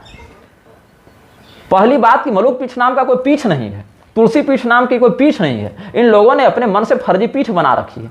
पीठ शास्त्रोक्त होते हैं, निश्चित होते हैं, कोई अपने से बना नहीं सकता, तोड़ नहीं सकता। पीठ की तुमको सामान्य परिभाषा ज्ञात नहीं है, तो मनुष्यों के नाम से पीठ बनाए घूम रहे हैं। ये संतों के नाम को बेच रहे हैं। मलुक दास जी का, तुलसीदास जी का नाम बेच कर ये लोग नालायकी कर रहे हैं, निर्लज्जता कर रहे हैं। मंच पर बोलने के समय राजेंद्र दास यह कहते हैं कि वर्णाश्रम का प्रयोग होना चाहिए। निर्लज्जता, इस नीचता पर उतर गई है तुम्हारी बुद्धि। ये राम स्नेही जो राजेंद्र दास का चेला है, हमारा खंडन करने चला था। हमने भी सोचा कि चलो कोई मिला होगा तो सुनेंगे क्या कहा। अभी तक हमने सुना नहीं है, क्योंकि मैं जब श्रीनिवास विलासिनी लिखूंगा तब सुनकर सारा खंडन करूंगा। कुछ कुछ प्रधान बिंदु सुने हैं, केवल पूरा नहीं सुना है, अभी तक समय नहीं मिला। लेकिन ये निर्लज्जता का स्तर देखो राजेंद्र दास का, कि ये राजेंद्र दास के सामने रामदेव कुर्सी पर बैठा है और राम स्नेही चरणों पर लौटा हुआ है, और ये राजेंद्र दास राम स्नेही का यशोगान कर रहे हैं कि मेरा चेला कितना प्रकांड विद्वान है, पाणिनि अष्टाध्यायी इतने वर्षों में कर लिया, ये कर लिया। डूब मरो उसी रामदेव के मूत्र में, डूब मरो तुम लोग। रामदेव का ऐसे आर्य समाजी का जो पुराणों को प्रमाण नहीं मानता, अनधिकारी होकर सन्यास का वेश धारण करके घूमता है, देवताओं का उपहास करता घूमता है, जो सन्यासी और सन्यासिनी बनाने के लिए वैकेंसी निकालता फिरता है, ऐसे के सामने तुम्हारा चेला नीचे बैठा है, उसके चरणों में बार बार माथा टेक रहा है, उसका जो निर्माल्य है, उसकी जो उतारी माला, उसको गले में पहनकर कृतार्थता का अनुभव कर रहा है। तुम्हारे साथ तो हम पानी न पीना पसंद करें, ऐसे तुम क्या खंडन करोगे हमारा? और तब राजेंद्र दास वर्णाश्रम विखंडन होते नहीं देख पाते। तो ये सब केवल मंच पर बोलने के संत हैं। मंच पर इतना बढ़िया बोलो और सामने सारा कुकर्म करवाते रहो पीठ पीछे। मंच पर केवल अच्छी अच्छी बात कह दो, लोगों को लगा अरे वाह धर्मनिष्ठ हैं, सिद्धांतनिष्ठ हैं महात्मा। राजेंद्र दास के एक चेले ने मुझे कहा कि हमारे गुरुजी सरल हैं, कान के कच्चे हैं। सरल हैं कि मूर्ख हैं, मंदबुद्धि हैं? इतने सरल हो गए, इतने हो गए कि इनको नहीं दिख रहा है कि रामस्नेही ब्राह्मण होकर कहाँ बैठा है और वो आरूढ़ पतित के समान, आरूढ़ पतित क्या, आरूढ़ नहीं हुआ है, वो दंडनीय जो है, शंबूक के समान जिसका वध कर दिया जाना चाहिए, ऐसा व्यक्ति ऊपर बैठकर उससे पैर छुआ रहा और आशीर्वाद दे रहा है। और रामस्नेही कहता है कि सदगुरुदेव भगवान की परम कृपा प्राप्त हुई, जो बाबा रामदेव का दर्शन का सौभाग्य मिला। ऐसा गुरु होगा तो वह इतनी बड़ी कृपा करेगा कि तुमको माथा टेकवा देगा ऐसे चांडाल के आगे। ये सब चापरूस धर्म को बेचने वाले बौद्धिक गणिका हैं। अब आगे के प्रकरणों पर आते हैं। अच्छा, ये चापलूसी का स्तर देखो। रामभद्राचार्य को गंगा, रमेश बाबा को यमुना, रामदेव को सरस्वती, ये सब त्रिवेणी संगम है, ये राजेंद्र दास कह रहे हैं। मतलब ये तीनों नालायक एक जगह बैठे हैं और एक दूसरे के चापलूसी कर रहे हैं। और रामदेव कह रहा है कि रामभद्राचार्य अवतारी पुरुष हैं, रामभद्र कह रहा है ये योग ऋषि हैं। सारे के सारे कुकर्मी एक दूसरे की लीपापोती में ये सब लगे रहते हैं। आज रामदेव पौराणिक हो गया, जो पुराणों को प्रमाण नहीं मानता ऐसा रामदेव गंगा यमुना सरस्वती हो गया, जो पुराणों को प्रमाण नहीं मानता ऐसा गिरधर गंगा यमुना सरस्वती महानतम विभूति हो गया। ये दुर्भाग्य है इस देश का कि रामदेव गिरधर जैसे लोगों की प्रत्येक श्वास इस देश पर कलंक है। अब टीकाकारों ने क्या कहता है कि रामभद्राचार्य ने क्या कहा कि सीता जी का वर्णन सुनकर रावण के मन में काम उत्पन्न हुआ, ऐसा लिखा है। और ये रामभद्राचार्य ने कहा कि ऐसा नहीं हो सकता। टीकाकारों ने भांग पीकर लिखा है। वल्लभाचार्य जी इत्यादि टीकाकारों का नाम इसने लिया। वल्लभाचार्य जी ने ब्रह्म विमोहन लीला को प्रक्षिप्त माना है, ऐसा इसने कहा। तो ब्रह्म विमोहन लीला को प्रक्षिप्त माना, चाहे उन्होंने सही माना। टीका की है कि नहीं ये बताओ, और अगर प्रक्षिप्त माना तो टीका क्यों की है? कह देते कि ये हमारे मत में मान्य नहीं है। वहां पर जो उनका दार्शनिक सिद्धांत है उसके विखंडन के भय से उन बातों का उन्होंने प्रामाण्य स्वीकार नहीं किया है, क्योंकि बातों का प्रामाण्य वही मानेंगे जहां स्व सिद्धांत पुष्ट होता है, ये चिंतन करते हुए किया। लेकिन टीका की क्योंकि श्लोक वास्तविक हैं। तो वल्लभाचार्य जी की नकल करता हुआ गिरधर अगर स्वयं को भी प्रक्षिप्तवाद का समर्थक बताने का दुस्साहस करता है तो वही नीच गिरधर वल्लभाचार्य जी का अनुकरण करते हुए शंभुकवध को प्रामाणिक क्यों नहीं मानता, जबकि श्रीमद् भगवद गीता के 17वें अध्याय की टीका में वल्लभाचार्य जी ने अशास्त्रीय तपस्या, आसुरी तपस्या का उदाहरण देने के लिए शंभुक का नाम लिया है, शंभुकाधिपत कहा है। तो वहां पर क्यों नहीं लेता है तू वल्लभाचार्य जी का नाम, वहां अनुकरण क्यों नहीं करता?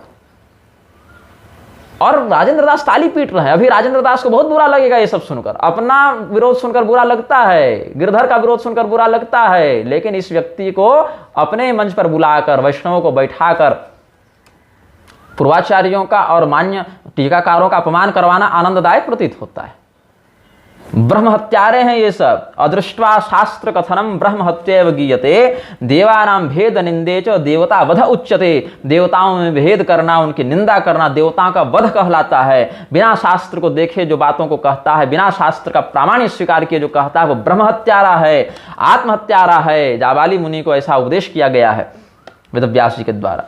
और शास्त्रार्थ मन्यथा यस्तु व्याख्यायति सुमंदधीः सचापि ब्रह्म हत्यायाः पातकी परिगीयते। यह पुराणेषु चार्थेषु स्वयं श्लोकादि कल्पयेत सचापि ब्रह्म हत्यायाः पातकी परिगीयते। जो शास्त्रों के अर्थ को बदलकर अनुचित व्याख्यान करता है, जो शास्त्रों और उसके श्लोकों में अपने से कल्पना करके बोल देता है, जो उनका श्लोक बदल देता है, जो उनका अर्थ बदल देता है, जो पुराणों का अनर्थपूर्ण व्याख्यान करता है, ऐसा मंदबुद्धि ब्रह्म हत्यारा है, पातकी है। और ऐसे पातकियों में गिरधर मिश्र, राजेंद्र दास इत्यादि की चर्चा होती है। मलूक पीठ और तुलसी पीठ ये सब कोई शास्त्रोक्त पीठ और जगतगुरु परंपरा में नहीं है। संतों के नाम से पीठ बनाकर ये लोग बैठ गए हैं। हाँ, मठ बना सकते हो तुम, मठ बनाने का अधिकार है, लेकिन मकारः कलमशः प्रोक्तस्थकारस्तन निवारकः, ये मठ की परिभाषा व आगमों में वर्णित है। मठ प्रतिष्ठा विधि देखो चिंत्यागम आदि में क्या कहते हैं। कलमश को, पाप को मकार से परिलक्षित किया गया है और पाप के निवारण को ठकार से परिलक्षित किया गया है, उसको मठ कहते हैं। म मतलब पाप और ठ मतलब निवारण। ये बीजानुसंधान करके आगम प्रतिष्ठा में, जहाँ आगम ग्रंथों में जहाँ मठ प्रतिष्ठा विधान है वहां पर यही कहते हैं, मकारः कलमशः प्रोक्तस्थकारस्तन्निवारकः। तो मठ बना सकते हो, लेकिन वहां पर क्या कलमश का पाप का निवारण हो भी रहा है? नहीं हो रहा है, तो तुम तो मठ बनाने के भी लायक नहीं। तुम लोग बनाए हो गिरोह, और गिरोह का अड्डा, और एक दूसरे का मठ, एक दूसरे की पीठ के नाम से पीठाधीश्वर बने घूमते हो और जगत गुरु बने घूमते हो। मेरा गुरु गुरु, मेरा जगत गुरु करते घूमते हैं। नकली पीठ भी अगर कोई बना ले ना, स्वामी कृपात्रि जी का हम नाम उद्धृत करना चाहेंगे बिल्कुल निर्भयता के साथ। स्वामी कृपात्रि जी ने काशी सुमेरु की नकली पीठ बनाई भी, तो टिक नहीं पाया। काशी सुमेरु पर उन्होंने जिस शंकराचार्य को बैठाया, 2 3 4 पीढ़ी जाते जाते क्या विप्लव मचा कि आज देख लो नरेंद्र आनंद वहां पर शंकराचार्य के रूप में बैठा हुआ है, और नरेंद्र आनंद जाकर जूना अखाड़ा के नालायकों के साथ मिलकर एक जातिवाद का नाटक करते हुए महेंद्र आनंद गिरी को दलित जगत गुरु बना रहा है। मैंने जगत गुरु बनने के बाद भी वो दलित रह गया। या तो तुम्हारा जगत गुरुत्व नकली है कि फिर भी वो दलित पहचान नहीं मिटा पा रहा है, या तो फिर वो जो है सो जगत गुरु बन नहीं पाया। या तो दलित हटाओ या तो जगत गुरु हटाओ। ऐसा कौन सा जगत गुरु है जो दलित बना रह गया? कर्मणा वर्ण अगर मानते हो तो ऐसा क्या, तो कितना उच्च कर्म करने के बाद तुम जगत गुरु तो बन जा रहे हो, लेकिन तुम दलितत्व नहीं छोड़ पा रहे हो अपना। तो ये सब नाटक जो कर रहे हैं, सब सारे नीच जो हैं, सारे कुकर्मी, जो अवधेशानंद हो चाहे गोविंद देव हो। गोविंद देव अभी क्या किया है, ये नकली पीठ बनाने का दुष्परिणाम क्या हुआ कि यहां तक बात आ गई कि कृपात्रि स्वामी को गए 40 वर्ष नहीं हुए हैं, 50 वर्ष नहीं हुए हैं, उन्हीं के बनाए पीठ का उत्तराधिकारी जो है इस प्रकार का कुकर्म करने लगा, उनका ही सिद्धांत विखंडित करने लगा।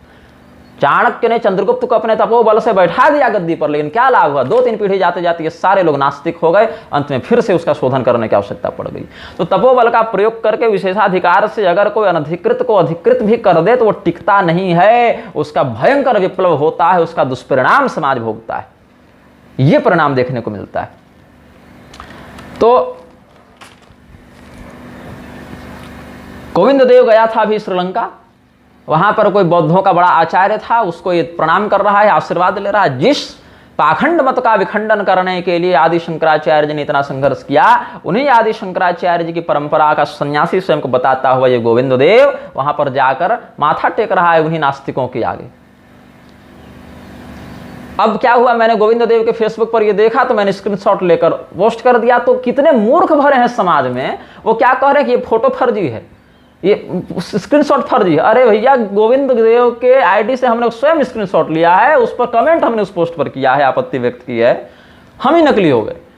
एक जो है सो अभिमुक्तेश्वरानंद सरस्वती का फोटो हमने देखा, जहां वो सर्वधर्म सम्मेलन में गए थे, और इधर दलाई लामा बैठा है, इधर कौन बैठा है, कोई मौलाना बैठा है, उधर कोई बिशप या कोई बैठा है अपना कार्डिनल, या जो ईसाइयों का होता है कोई उलेमा बैठा है। ये सब उनके बीच में अभिमुक्तेश्वरानंद सरस्वती दंड धारण करके बैठे हैं। बाद में उनके चेलों ने सफाई दी कि नहीं, अपने गुरु जी के आदेश पर धर्म संसद में गए थे। पहली बात, वो सर्वधर्म सभा बोलकर अगर जाते हो, क्या वहां सभी आने वाले धर्म हैं? फिर लोगों ने वीडियो भेजी कि वहां उनका जो वक्तव्य है सो सुनो, तुम तो ऐसे ही आपत्ति करते हो। तो वीडियो तो सुनी हमने, वक्तव्य तो सुना कि आप सनातन धर्म को सर्वश्रेष्ठ और सब बता रहे हैं, सब बढ़िया बात है। लेकिन वहां पर यह भी तो गाली देकर आना था आपको कि अगली बार से मुझे ऐसे नाटक में मत बुलाना, गुरु के आदेश से हम आ गए, लेकिन ये सब साथ में उठना बैठना और गलबहियां हमसे नहीं होगी। वो तो आप कर नहीं रहे, आप तो प्रसन्नता से कर रहे हैं व्याख्यान, और साथ में फोटो भी खींचवा रहे हैं।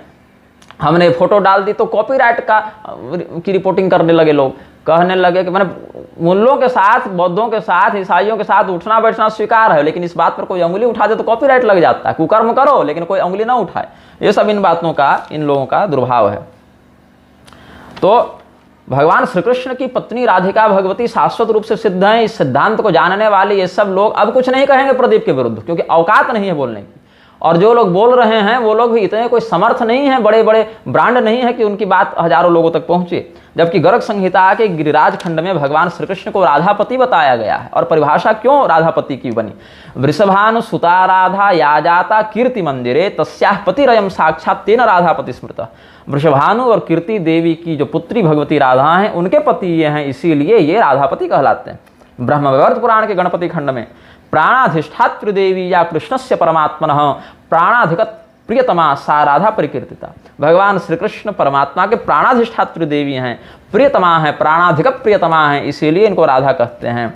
गोपनाद उच्यते गोपी। भागवत महापुराण में भी प्रत्यक्ष नाम न आने के बाद भी गोपी शब्द से सुखदेव जी ने राधा जी का अनुसरण किया। क्यों? गोपनाद उच्यते गोपी, गुप्त रहने से उनका नाम ही गोपी पड़ गया। जो राधिका कृष्ण वल्लभा हैं, गोपनाद उच्यते गोपी, राधिका कृष्ण वल्लभा, देवी कृष्णमयी प्रोक्ता राधिका पर देवता, ये सब पद्म पुराण के पाताल खंड में वर्णित हैं। तो ये सब शास्त्रोक्त बातों को समझकर जानकर व्याख्यान करना चाहिए लोगों को। नहीं कर सकते हैं तो मंच से उतर जाना चाहिए। सक्षम लोगों को इनका विरोध करना चाहिए, लेकिन कोई नहीं, कोई कुछ नहीं करे तो इससे हम भी शांत रह जाएं, चुप रह जाएं, ये सब बात नहीं है ना। फिर इस व्यक्ति ने और कुछ किया।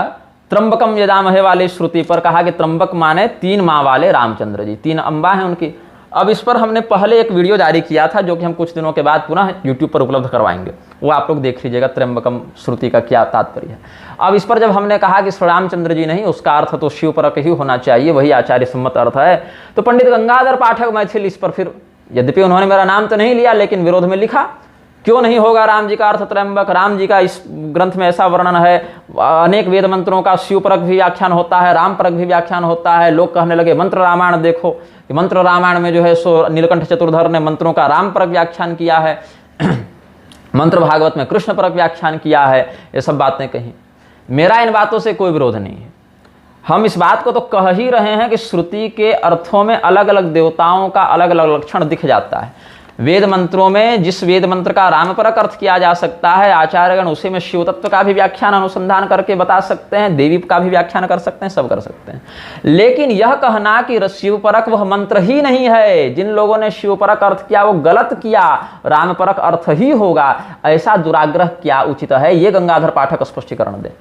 वहां प्रश्न ये नहीं है कि राम परक अर्थ हो सकता है कि नहीं, भगवान रामचंद्र जी का नाम त्र्यंबक हो सकता है कि नहीं, ये बिंदु नहीं है। बिंदु ये है कि क्या शिवार्थ निषेध पूर्वक राम तत्व की प्रतिष्ठा त्र्यंबक मंत्र में रूढ़ की जा सकती है कि नहीं, ये चिंतनीय बिंदु है। कि श्री रामचंद्र जी ही त्र्यंबकम यजामहे के एकमात्र अधिष्ठाता देवता है, शिवादि परक अर्थ करना अनर्थ है, श्रुति विरुद्ध है, क्या ये पक्ष उचित होगा? रामभद्राचार्य का यही पक्ष है और इसीलिए यह पक्ष अनुचित है। ये कह के कि सायण उब्बट इत्यादि ने गलत अर्थ किया, हम सही अर्थ करके भाष्य करेंगे, ये जो प्रलाप गिरधर कर रहा है, इस प्रलाप का हम विरोध कर रहे हैं। प्रत्येक सहस्त्र नाम का या श्रुति का इस प्रकार से इष्ट परक, श्रेष्ठ परक, राम कृष्ण नृसिंह दुर्गा शिव सूर्य परक अर्थ किया जा सकता है, लेकिन शास्त्रों में जिसका एक अर्थ प्रसिद्ध है, जो सुसिद्ध है, जिसको सिद्ध करना नहीं पड़ेगा, अभी तो परंपरा सिद्ध जो अर्थ है उसको गलत बताने का हम समर्थन नहीं कर सकते हैं। इस पर हम कुछ प्रमाण दे चुके थे, लेकिन फिर भी वो वीडियो हम बाद में अभी 2-4 दिनों के बाद पुनः उपलब्ध कराएंगे। लेकिन इसमें कहते हैं त्र्यंबक शब्द श्री रामचंद्र जी पर लागू किया जा सकता है, लेकिन त्र्यंबक का अर्थ श्री रामचंद्र जी के पर्याय के रूप में कहाँ कहाँ वर्णन मिलता है ये बता दो। जबकि सर्वसामान्य दृष्टि से कहीं भी त्र्यंबक शब्द आए तो त्र्यंबक शब्द का अर्थ वहां शिव परक ही लिया जाता है। इस पर हमने कालिका पुराण में चंद्रशेखरावतार में भगवान शिव की जो 3 माताएं हुई हैं उनका वर्णन किया है। तो 3 माताओं वाले व्यक्ति को त्र्यंबक कहते हैं, या शिव जी पर भी आरूढ़ हो जाता है ये अर्थ, इससे उनके त्र्यंबक नाम की सार्थकता भी हो जाती है और श्री रामचंद्र जी का त्र्यंबकत्व भी खंडित नहीं होता। लेकिन अगर केवल 3 माता होने मात्र से श्री रामचंद्र जी का त्र्यंबकत्व सिद्ध हो जाएगा तो जहां विश्रवा जी की 3 पत्नियां सिद्ध हैं वहां रावण का भी त्र्यंबकत्व सिद्ध हो जाएगा, रावण भी त्र्यंबक कहलाएगा। तो कह दो कल बकवास करते हुए कि रावण भी त्र्यंबकम यजामहे का अधिष्ठाता देवता है, बकवास करने में क्या जाता है। ऐसे युधिष्ठिर जी की भी एक पत्नी का नाम देवकी था और वसुदेव जी की भी पत्नी का नाम देवकी है, तो यह नहीं कह सकते ना कि युधिष्ठिर जी के पुत्र जो हैं वो कृष्ण भगवान हो गए। भगवान श्री कृष्ण की भी एक पत्नी का नाम रोहिणी है और भगवान कृष्ण की सौतेली माता का भी नाम रोहिणी है, तो यह नहीं कह सकते कि भगवान श्री कृष्ण जो है सो मातृकामी हो गए। ऐसा कुतर्क रामभद्राचार्य की बुद्धि से हो सकता है, शास्त्रीय बुद्धि से नहीं हो सकता है।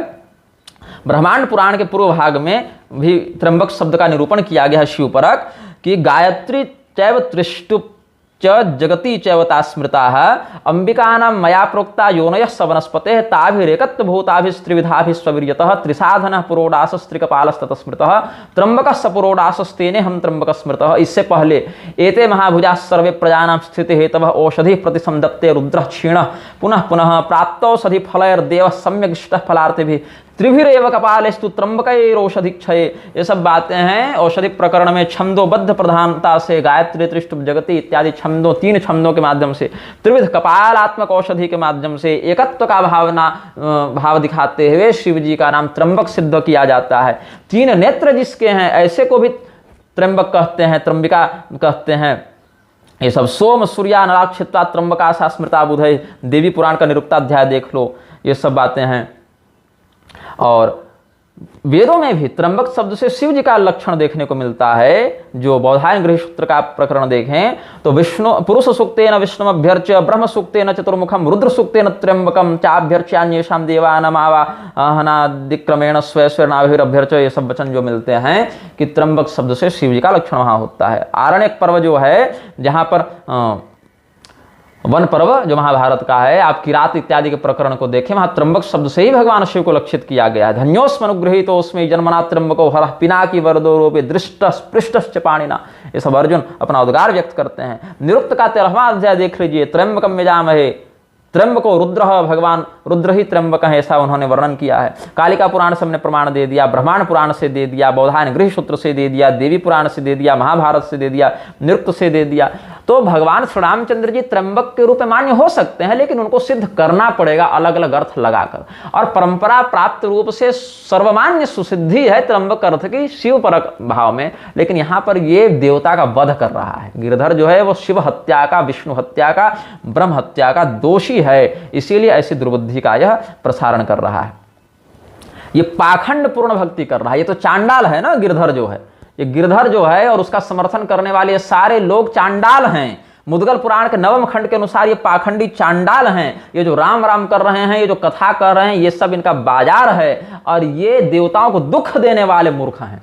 देवताओं के स्वरूप का अनर्गल क्वर्थ करते हुए विकृतार्थ प्रस्तुत करने वाली ये सारे चांडाल पाखंड संयुता नित्यम भक्तिम कुर्वन्ति शाश्वतीम। भक्ति करने के बाद भी ये चांडाल क्यों हैं? क्योंकि चांडालास्ते मता शास्त्र देवानाम दुखदायका है। ये कहाँ का है?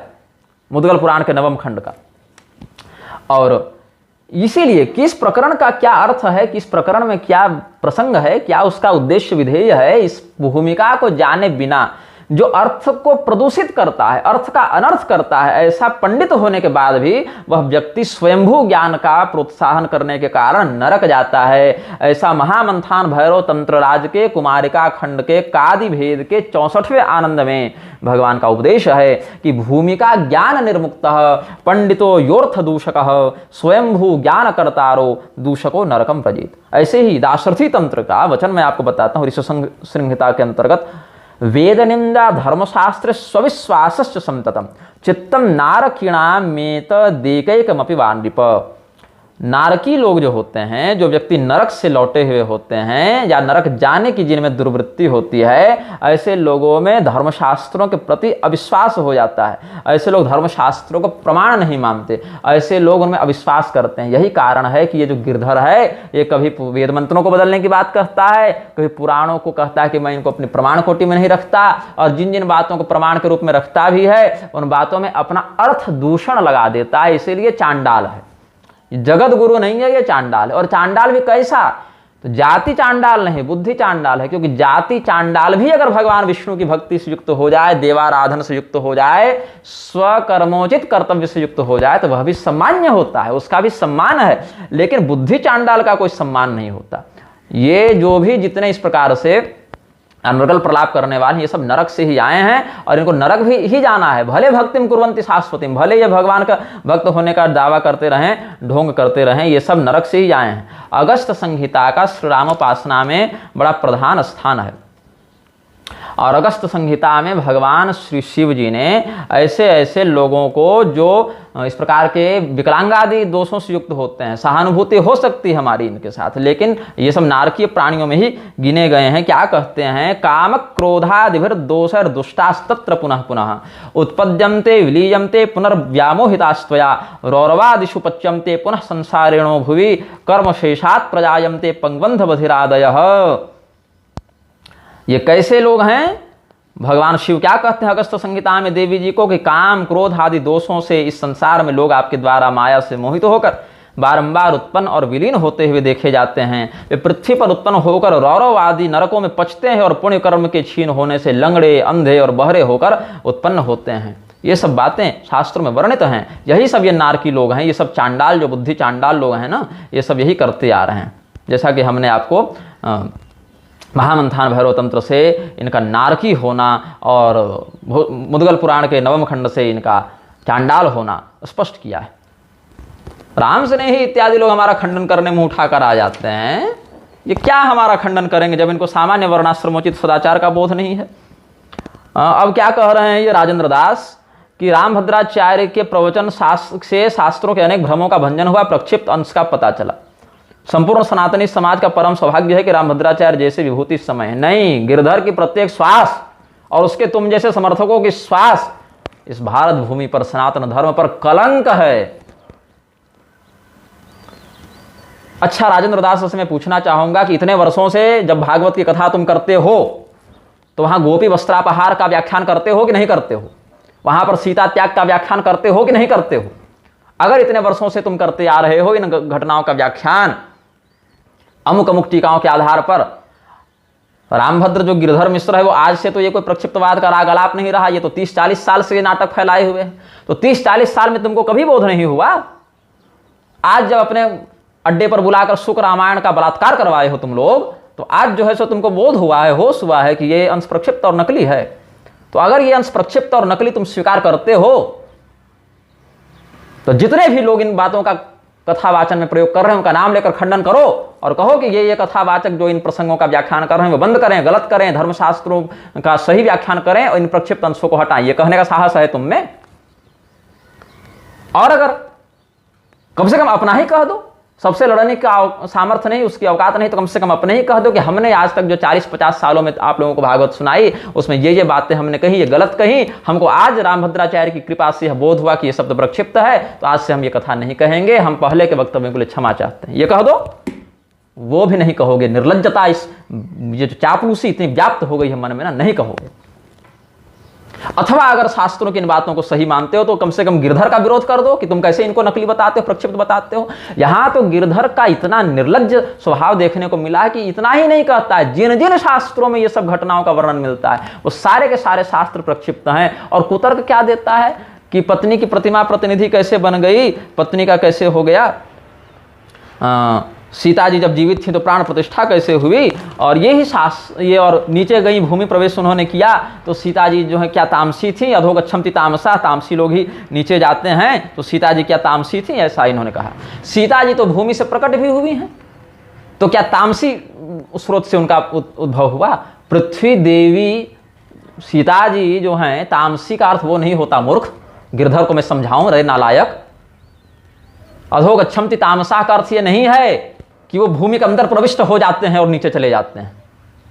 भगवान महादेव कैलाश पर्वत से उतरे ना, एक बार त्रेता जुग माही शंभु गए कुंभज ऋषि पाही, तो कुंभज ऋषि कहाँ रहते हैं? समुद्र के तट पर थे, और कैलाश पर भगवान शिव थे, तो वहां से नीचे उतर कर गए ना, तो क्या अधोगति हो गई उनकी, तामसी गति हो गई?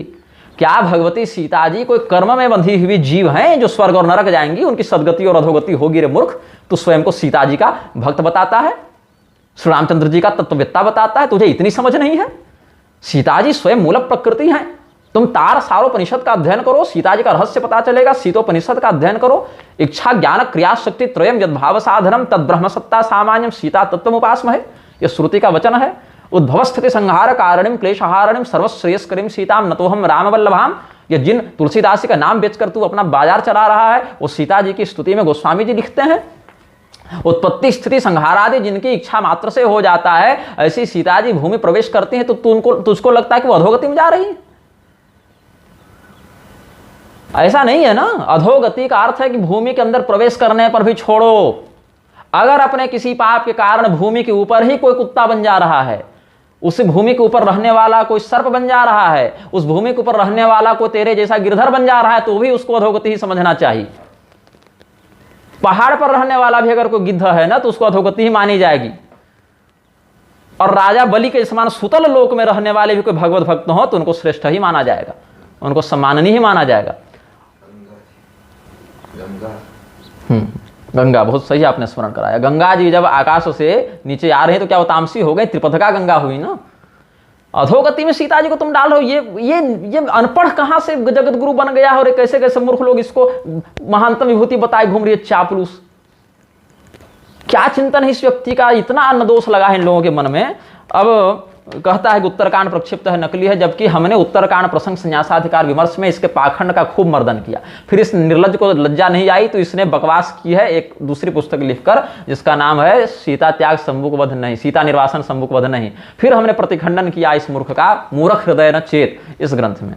तो उसमें हमने सारा कुछ प्रमाण दे दिया है। पहले बहुत वक्तव्य उत्तरकांड की प्रामाणिकता में हमने दिए हैं, वो सब पढ़ लें, सुन लें। आप लोग नहीं भी सुने तो मेरा क्या बिगड़ेगा, मैंने तो अपना कर्तव्य किया ही है। बृहद्धर्म पुराण में जहां रामायण कवच का वर्णन है वहां स्पष्ट कहते हैं कि रामायणम कुरु सप्तकांडम, 7 कांडों वाली रामायण करो। अग्नि पुराण में रामायण के 7 कांडों पर एक एक अध्याय अलग से वर्णित है, 7 कांडों का सार बताने के लिए। वाल्मीकि जी षटकांडानि तथोत्तरम, उत्तरकांड के सहित और 6 कांड लिखे, ये स्पष्ट कह रहे हैं। उमा संहिता का भी यही वचन है। और यहां पर कह रहे हैं आनंद रामायण में भी सप्तकांड वाले कृत्वे एकत्र शेष भूतम सप्तकांड मितम शुभम, यात्रा कांड जो है आनंद रामायण का, वहां पर सप्तकांडात्मक वाल्मीकि रामायण की बात है। लेकिन ये अनपढ़ को ये सब दिखेगा नहीं, इसको बकवास करनी है तो ये करता रहेगा। अब मैं राजेंद्र दास और गिरधर से कुछ प्रश्न पूछना चाहता हूं। तुम लोगों की दृष्टि में आनंद भाष्य की क्या क्षमता है, क्या प्रामाणिकता है? अगर तुम लोग आनंद भाष्य को मानते हो कि वो रामानंदाचार्य जी की वास्तविक और प्रामाणिक रचना है, तो मैं राजेंद्र दास को चुनौती देता हूं कि अगर तुम में शास्त्र निष्ठा विद्यमान है, क्योंकि अब शास्त्र के प्रामाणिक की बात आई है और तुम लोगों ने शास्त्र के उन मान्य अंशों को प्रक्षिप्त बोलने का और पूर्व के टीकाकारों को पागल और मूर्ख बोलने का दुस्साहस किया, इसे पूर्वाचार्यों की ओर से हम तुमसे एक प्रश्न करते हैं, राजेंद्र दास से भी और गिरधर से भी, कि बता मुझे, अगर आनंद भाष्य को तुम लोग वास्तविक और प्रामाणिक मानते हो, रामानंदाचार्य जी की वास्तविक रचना मानते हो, और ये सब मैं ये गुरुचरण ये सब जो बनते फिरते हैं ना, गुरुचरण दास, ये सब, इनसे भी मैं ये प्रश्न करता हूं जो इनके चेले बने घूमते हैं, राम स्नेही ये सब। हालांकि ये लोग वो सामर्थ्य रखते नहीं, लेकिन फिर भी पूछ ही देता हूं। तो आनंद भाष्य के देवताधिकरण में जहां उत्तरकांड के श्लोकों का प्रमाण दिया गया है, उसको मानते हो कि नहीं मानते हो? और अगर मानते हो निर्लज्जों, तो जाकर डूब मरो कहीं पर।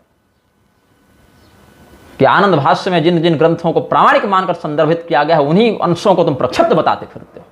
और अगर तुम उत्तरकांड को नकली मानते हो कि उत्तरकांड वाल्मीकि जी की रचना है ही नहीं, बिल्कुल संपूर्णतया मिलावटी है, प्रक्षिप्त है, तो आनंद भाष्य के विरुद्ध अभियान करो और आनंद भाष्य से उन सभी अंशों को हटवाओ और कहो कि हमारा संप्रदाय अपने मूल भाष्य को नहीं बचा सका और वहां पर प्रक्षिप्त कर दिया गया, और आनंद भाष्य की वो मूल प्रति लेकर आओ जहां पर उन उत्तरकांडीय श्लोकों का अभाव हो, ये लेकर आओ। ये मैं चुनौती देता हूं ये मलुक पीठ और तुलसी पीठ दोनों वाले नकली जगतगुरुओं को। अगर तुम में थोड़ी भी सत्यनिष्ठा और लज्जा बची हो तो ये करो। अगर तुम मानते हो कि आनंद भाष्य प्रामाणिक है, तो वहां पर जो उत्तरकांड का संदर्भ दिया गया देवताधिकरण में ब्रह्मसूत्र भाष्य के अंतर्गत, उसको भी मानो कि उत्तरकांड सही है। और अगर ये औकात नहीं है तुम्हारी, या ये तुम मानते हो कि उत्तरकांड नकली है, तो आनंद भाष्य का विरोध करो, जाकर अहमदाबाद में लड़ो, आनंद भाष्य सिंहासन गद्दी को उठाकर फेंक दो, अगर है तुम्हारी औकात। और नहीं तो तुम्हारा जो पूर्वाचार्य बना घूम रहा था रघुवर दास वेदांती, उसको भी कहो कि प्रभाकिरण भाष्य में श्री वैष्णव मताब्ज भाष्य करके प्रभाकिरण भाष्य में कैसे उसने उत्तरकांड से समर्थन में प्रमाण दिए हैं। ये दोगले करना बंद करो, शास्त्रों के नाम पर जो बाजार चलाकर रखे हो, ये प्रलाप करना बंद करो। मुझे बाकी लोगों के समान मत समझना कि स्वामी जी महाराज जी और संत बोलकर चरणों में लोटे रहेंगे। जैसा जो करेगा वैसा वो भोगेगा।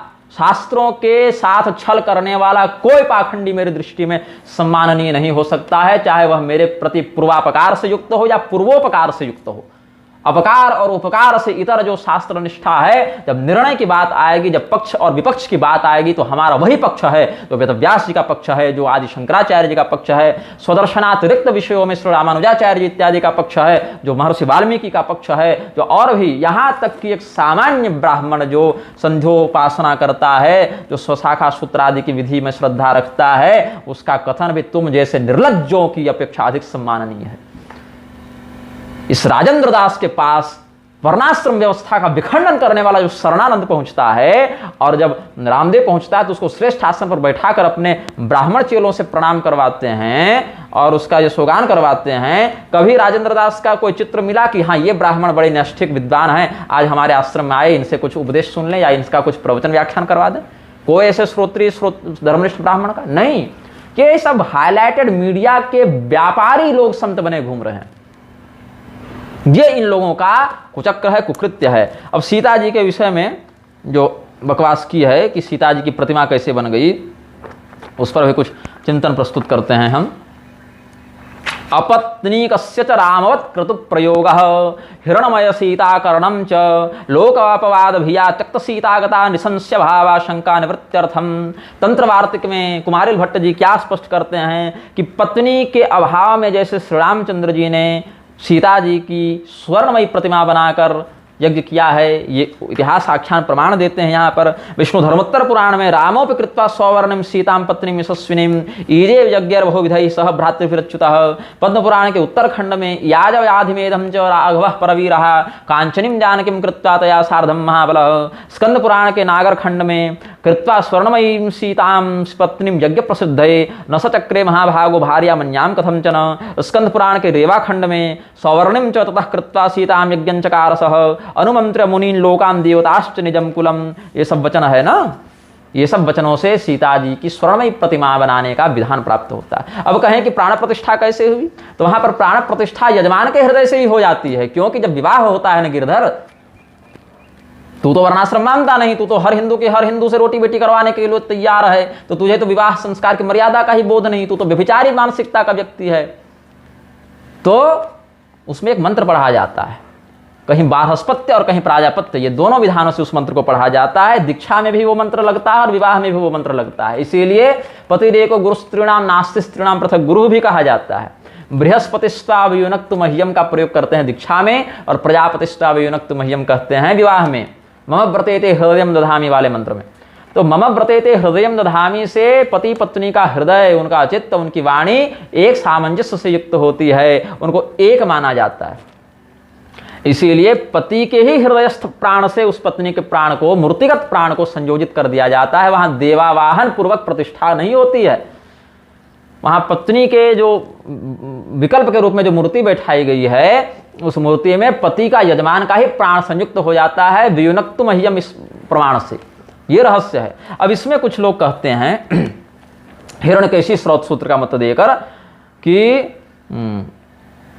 कृत्स्नाभावी प्रतिनिधि, एक बात पहले स्पष्ट कर दूं, कृत्स्नाभावी प्रतिनिधि, जब किसी व्यक्ति का संपूर्णता से आनयन करना या तत्व का आनयन करना संभव न हो, तो उसमें प्रतिनिधि भाव का आश्रय लेना चाहिए। लेकिन हिरण्यकेशी के ही तीसरे प्रश्न में कहा न स्वामित्वस्य भार्यायाः पुत्रस्य देशस्य कालस्याग्निर्देवतायाः कर्मणः शब्दस्य च प्रतिनिधिर्विद्यते, कि पति का प्रतिनिधि नहीं हो सकता, पत्नी का प्रतिनिधि नहीं हो सकता, पुत्र का प्रतिनिधि नहीं हो सकता, देवता काल अग्नि कर्म शब्द का प्रतिनिधि नहीं हो सकता। इसमें तात्पर्य क्या है इस श्रुति का? इनमें प्रतिनिधित्व का जो निषेध किया है श्रुति ने, उसमें वेद का क्या तात्पर्य है, यह जो समझें, चिंतन करें तो यही होता है। जैसे किसी स्त्री के पति अनुपलब्ध हों, अनुपस्थित हों, तो किसी अन्य पुरुष को यह नहीं कहा जा सकता कि तुम हमारे पति बनकर आ जाओ, अभी पति नहीं है तो तुम पति के स्थान पर प्रतिनिधि बनकर बैठ जाओ। या जिसका विधिवत पाणी ग्रहण न किया गया हो, ऐसी स्त्री को पत्नी के बदले बैठाना संभव नहीं होता। या जो व्यक्ति दशविध में किसी स्थान पर पुत्र भाव से युक्त नहीं हो रहा है, ऐसे तो औरस का ही प्रधान अधिकार है, लेकिन दत्तकादि नियमों से या नियोगादि पद्धति से विकल्प अवसाद भी जिन जिन पुत्रों की मान्यता है उनका भी अभाव हो जाए, तो ऐसे किसी को पकड़कर नहीं कहा जा सकता कि तुम पुत्र के स्थान पर मेरा कर्म कर दो। देवता का प्रतिनिधि नहीं हो सकता। जैसे किसी कार्य में इंद्राधिदैवत्य विद्यमान है, चंद्राधिदैवत्य विद्यमान है, तो वहां सूर्याधिदैवत्य और वरुणाधिदैवत्य नहीं लग सकता। किसी कर्म के अधिष्ठाता अगर इंद्र हैं और इंद्र की अनुपलब्धता वहां दिखे, तो वहां पर वरुण को इंद्र का प्रतिनिधि नहीं बनाया जा सकता, जबकि द्वादशादित्य में उनकी गणना है, लेकिन उस रूप में नहीं रख सकती उनको। जैसे फिर कर्म का प्रतिनिधि नहीं हो सकता, जैसे श्राद्ध कर्म का जो प्रतिनिधि, अगर श्राद्ध नहीं कर रहे हैं तो श्राद्ध कर्म के प्रतिनिधि के रूप में हम विवाह कर्म नहीं कर सकते, विवाह कर्म के प्रतिनिधि के रूप में हम जनेऊ नहीं कर सकते, इस प्रकार का हम नहीं कर सकते कर्म। या हाँ, कहीं कहीं विकल्प दिया, जैसे श्राद्ध के अनुसांगिक रूप में पितृस्तोत्र पढ़े हाथ ऊपर करके, ये सब विकल्प उसी के अंगीभूत विकल्प में है, लेकिन पूर्णतया प्रतिनिधित्व उसका नहीं कर सकते। अग्नि का प्रतिनिधि नहीं हो सकता, जैसे जो क्रव्याग्नि है वो हव्याग्नि का प्रतिनिधित्व नहीं कर सकती कि हमारे पास हवन कुंड में आहुति डालने के लिए नहीं था प्रबंध तो हम चिता में जाके स्वाहा स्वाहा करके आ गए, ऐसा प्रतिनिधित्व नहीं हो सकता। काल का प्रतिनिधित्व नहीं होता, जैसे कि दीपावली की अमावस्या की रात्रि है और कोई व्यक्ति अगर अनुपलब्ध हो या किसी प्रकार से असमर्थ हो तो दिवाली की रात्रि की पूजा हम जो है सो माघ पूर्णिमा को कर लें, वो काल का प्रतिनिधित्व नहीं कर सकता। शब्द का भी प्रतिनिधि नहीं होता है, इस प्रकार से शब्द और शब्दार्थ जो है वह वहां पर रूढ़ हो जाते हैं, प्रतिनिधित्व भाव को धारण नहीं कर सकते। देश का प्रतिनिधि नहीं हो सकता, अगर किसी विधान को आपको प्रयागराज में करना है तो वही विधान वहां पर विंध्याचल में नहीं कर सकते या आप कामाख्या में नहीं कर सकते, उसका प्रतिनिधि नहीं हो सकता। अगर वहां विधि जो है अपूर्व नियम लग रहा है तो नहीं कर सकते आप। पुष्कर देश में रात्रि काल में दक्षिणाग्नि में इंद्र देवता के निमित्त आहुति कर्म को यजुर्वेद के मंत्रों से संपादित करने का अगर कोई विधान होगा तो उसके अभाव में हम प्रतिनिधि भूत से दिवा काल में गार्हपत्याग्नि में विश्वदेव के श्राद्ध कर्म को अथर्ववेद के मंत्र से संपादित नहीं कर सकते, वहां प्रतिनिधि नहीं लगता, ये भाव है। लेकिन जो स्वर्णमयी सीता की बात है वहां पर प्रतिनिधि होना वहां पर क्या शास्त्र सम्मत है? तो बिल्कुल शास्त्र सम्मत है, यहाँ स्मृति का विधान है। तस्मात् शास्त्रम प्रमाणमते कार्य कार्य व्यवस्थित हो ज्ञात्वा शास्त्र विधानोक्तम कर्म कर तुम यहाँ रहसी। भगवान श्री रामचंद्र जी धर्म के विरुद्ध जाकर आचरण नहीं करते, स्मृति का आश्रय लेकर श्रुति का आश्रय लेकर शास्त्र प्रमाण पर चिंतन करके वो व्यवहार करते हैं। तो बृहत् कात्यायन स्मृति के 20वें खंड के 9वें श्लोक में यह विधान है, मृतायाम अपि भार्यायाम वैदिकाग्निं नहि त्यजेत उपाधिनापि तत्कर्म यावत् जीवम समापयेत। जिसकी पत्नी मर गई हो या विदेश इत्यादि में भी गई हो, ये सब भी उसी प्रकरण में मिलते हैं। तो विदेश का तात्पर्य यहाँ इंग्लैंड जापान नहीं, अन्य देशस्था हो, मायके में हो या अशुद्ध हो या अनुपलब्ध हो, तो ऐसे में भी उपाधिनापि तत्कर्म यावत् जीवम समापयेत, उपाधि भाव से उसकी सादृश्यता के भाव से उसका प्रतिनिधि बैठाकर काम करना चाहिए। कैसे? तो भगवान श्री रामचंद्र जी के ही महानतम वर्णीय आचरण को यहाँ पर प्रमाणभूत किया है कि रामोपि कृत्वा स्ववर्णिम सीताम पत्नीम यशस्विनीम ये जे यज्ञैर बहुविधैः सह भ्रातृभिरच्युतः।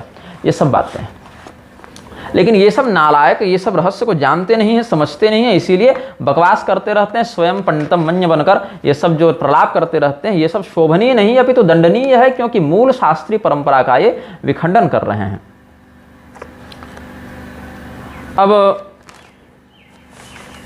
एक नया प्रलाप ये लेकर आया कि राम जी विष्णु भगवान के अवतार नहीं हैं, राम जी जो हैं सो अवतारी हैं, अवतार नहीं हो सकते हैं। अच्छा, मुझे तो ये घृणा आती है इन लोगों से, घृणा को व्यक्तिगत नहीं शास्त्रगत है, जिसको वितृष्णा कहते हैं। ये जितने वल्लभाचार्य जी के अनुयायी और जितने निम्बार्काचार्य के अनुयायी और जितने ये सब अन्य आचार्यों के या शंकराचार्य जी के जो ये सब अनुयायी हैं, जो इस मूर्ख की कथा सुनने वहां बैठे थे, कथा क्या थी? व्यथा थी, उसको सुनने बैठे थे और शास्त्रों का बलात्कार होते, उनका चीरहरण होते देख रहे थे। उनमें से एक व्यक्ति भी शास्त्र निष्ठा के साथ अपने पूर्वाचार्यों के समर्थन में खड़ा नहीं हो सकता था। जब श्रीधराचार्य जी के वचनों को, वल्लभाचार्य जी के वचनों को जब ये मूर्ख वहां पर गलत और अनुचित बता रहा था, सायणाचार्य जी के मतों को ये अनुचित बता रहा था, तो एक मनुष्य नहीं वहां खड़ा हो सका इसके विरोध में। और अगर वहां नहीं खड़ा हो सके तो बाद में कोई वक्तव्य जारी नहीं कर सका, औकात नहीं थी तुम्हारी। अभी हमारे वक्तव्य की समीक्षा करने तुम लोग सब मुंह उठा के आ जाओगे, तुम्हारी धोती पहले खुल चुकी है, तुम सब नंगे हो, तुम क्या अपनी इज्जत बचाओगे हमारे सामने? अपने पूर्वाचार्यों का अपमान इनको स्वीकार हो जाता है, लेकिन जिन लोगों से रोटी चल रही है इनकी, उनका शास्त्रीय खंडन इन लोगों को स्वीकार नहीं होता है। तो ये जो हैं प्रलापी जन क्या कहते हैं कि राम जी और विष्णु जी अलग अलग हैं, विष्णु भगवान भले राम जी के अवतार हो जाए लेकिन राम जी विष्णु भगवान के अवतार नहीं हो सकते। इस प्रकरण में हमने 200 से अधिक प्रमाणों से रामभद्र का खंडन किया है, गिरधर का। उसका जो चलचित्र है वो भी हम कुछ दिनों में उपलब्ध कराएंगे। वो चलचित्र हमारे पास पहले था यूट्यूब में, पिछला चैनल बंद हो गया तो वो हट गया, पुनः उसको हम 2-4 दिनों के बाद उपलब्ध कराएंगे। तो इसीलिए इस विषय पर ज्यादा नहीं बोलेंगे, लेकिन इस निर्लज्ज की मैं बात बता दूं, कहना इसको स्वयं को वैष्णव है। तुम तार सारोपनिषद की श्रुति पढ़ ले गिरधर, हालांकि अधिकारी नहीं हो लेकिन बता देता हूं कम से कम परोक्षतः ही। वहां नमो नारायणाय, प्रणवयुक्त नमो नारायणाय जो अष्टाक्षर मंत्र है, उस अष्टाक्षर मंत्र का श्रीराम परक व्याख्यान किया है श्रुति ने। भगवान श्री रामचंद्र जी, भगवान श्री कृष्णचंद्र जी, भगवान नारायण एक ब्रह्म तत्व हैं, इनमें कोई भेद नहीं है, कथमचित अपि भेद नहीं है। लोक व्यवहार की दृष्टि से, लीला की दृष्टि से भेद हो सकता है, तत्व की दृष्टि से भेद नहीं है। भगवान श्री रामचंद्र जी विष्णु के भी विष्णु हैं, कृष्ण के भी कृष्ण हैं, शिव के भी शिव हैं, काल के भी काल हैं। ये सब बात भी श्रेष्ठ परत्व की दृष्टि से मान्य है। कृष्ण भगवान के लिए भी ऐसे वचन मिलते हैं, देवी दुर्गा के लिए भी ऐसे वचन मिलते हैं, भगवान महादेव के लिए भी ऐसे वचन मिलते हैं। अपने इष्ट के प्रति सर्वोच्च निष्ठा अनन्यता की संसिद्धि के लिए शास्त्र ने ऐसे वचनों से भक्त को आप्लावित किया है, ये बात है। लेकिन उससे पर का खंडन नहीं हो जाता, उससे कृष्ण तत्व का खंडन नहीं हो जाता। जहां पर श्री रामचंद्र जी को अवतार मानता हुआ प्रभुपाद भगवान कृष्ण को पूर्ण पुरुषोत्तम बताता है, वहां पर भगवान श्री कृष्ण चंद्र जी का पूर्ण पुरुषोत्तम खंडित करने के लिए तुम प्रभुपाद का विरोध क्यों नहीं करते? तुम्हारी औकात नहीं है क्या? इसीलिए नहीं करते क्योंकि तब उनके चेले चढ़ पड़ेंगे तुम्हारे ऊपर। तुम्हारे जो हैं प्रभुपाद रामभद्र ने ये सब मुरारी इत्यादि का खंडन किया क्या? नहीं किया। स्वामी नारायण के विरुद्ध बोलने की औकात हुई इसकी? नहीं हुई। इमाम हिंद वाले प्रकरण में आरएसएस का विरोध किया? नहीं किया। मंदिर टूटने पर बोला? नहीं बोला। ये बहुत बड़ा धूर्त है, पेट पालने के लिए बना हुआ साधु है। प्रभुपाद ने रामचरितमानस की निंदा पर जब लिखा, गोस्वामी तुलसीदास जी के बुद्धि पर जब इसने प्रश्न किया, उनको जब अधर्म पोषक बताया, तब इस मूर्ख की खोपड़ी खुली? नहीं खुली। इस्कॉन के विरुद्ध एक बयान भी दिया इस गिरधर ने, तो जैसे अमोघ लीला प्रभु जाकर इससे मिला, वैसे इसके बोल और सुर दोनों बदल गए। बोल और सुर में ये इस्कॉन प्रभुपाद की प्रशंसा करने लगा। तब बोलता ना कि राम बड़े हैं कृष्ण से, तुम लोग कृष्ण को कैसे बड़ा बताते हो? तब नहीं हुआ। लेकिन बताना इसको स्वयं को वैष्णव है कि हम वैष्णव हैं। भगवान श्री कृष्ण चंद्र जी, भगवान श्री रामचंद्र जी, दोनों में अपने अपने इष्ट को बड़ा बताने वाले भी वचन हैं, एक दूसरे को अवतार और अवतारी बताने वाले भी वचन हैं शास्त्र में, और उनका तात्पर्य मात्र स्व इष्ट में श्रेष्ठ में निष्ठा अनन्यता भक्ति है, विद्वेष फैलाना नहीं है। तो तुम महावैष्णव लगा लो अपने नाम के आगे। अभी फिर प्रलाप इसने किया वैष्णवमसी वाली श्रुति का आश्रय लेकर कि सब संसार वैष्णव है। तो कहीं से कहीं पत्नी और भार्या और पुत्र इत्यादि का वचन उठाकर तुम यह भी कह देना कि सभी लोग जो है सो पूरे संसार में पत्नी ही हैं। तस्कराणाम पतये नमः कहकर कह देना कि पूरा संसार चोर है। नमः सभ्यस्व पतिभ्यस्व की श्रुति उठाकर कह देना कि पूरा संसार कुत्ता है, पूरा संसार चांडाल है। कुलालभ्यस्तक्षेपकेभ्यस्त रथकारेभ्य इत्यादि श्रुतियां दिखाकर पूरा संसार को बढ़े, कुम्हार रथकार सब सिद्ध कर देना तुम। वैष्णवमसि श्रुति का क्या वह अर्थ वहां पर है? वहां शकट का विनियोग विष्णु तत्व के प्रति किया जा रहा है, तुम विष्णु तत्व से युक्त हो, ऐसा उस जो श्रुति का तात्पर्य है। ये तात्पर्य विहीन व्याख्या करता है रामभद्र। यही नाटक किया था राजनारायणाचार्य ने अयोध्या की सभा में, तब भी हमने खंडन किया था। वो वीडियो भी मिलेगा तो हम उपलब्ध कराएंगे। वैष्णवमसि किसको कहा जा रहा है? तुमको कहा जा रहा है क्या? मनुष्यों को कहा जा रहा है क्या? हाँ, अगर वैष्णव तत्व का व्याख्यान करना है तो ऐसे कहो, वासुदेव सर्वमिति, या वासुदेवात् परतरम नास्ति, ऐसे करके कुछ वचनों का आश्रय लेको, वासुदेवात् परम नास्ति ऐसे कह के, तो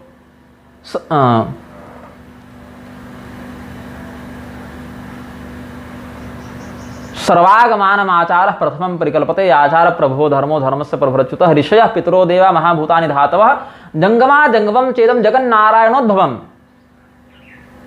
ये सब कहकर भगवान विष्णु की सर्वव्यापकता हम लोग भी स्वीकार करते हैं। हम मानते हैं कि भगवान विष्णु के अतिरिक्त कुछ नहीं है, सर्वम विष्णुमयम जगत।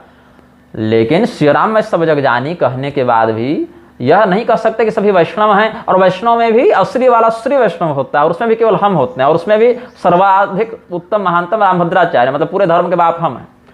लेकिन सर्वम शाक्त मजी जनत, ये बहृचोपनिषद की श्रुति हम दिखा सकते हैं, यह कह सकते हैं कि सभी लोग शाक्त हैं, कहा जा सकता है कि नहीं इसी का आश्रय लेकर। वहां पर तो वो प्रसंग भी सही बैठेगा, वहां कोई शकट विनियोग तो है भी नहीं वैष्णवमसि श्रुति के अनुसार। वहां तो सर्वम शाक्त मजी जनत में तो शाक्तों का उद्भव ही दिखाया जा रहा है ना बहृचोपनिषद की श्रुति में।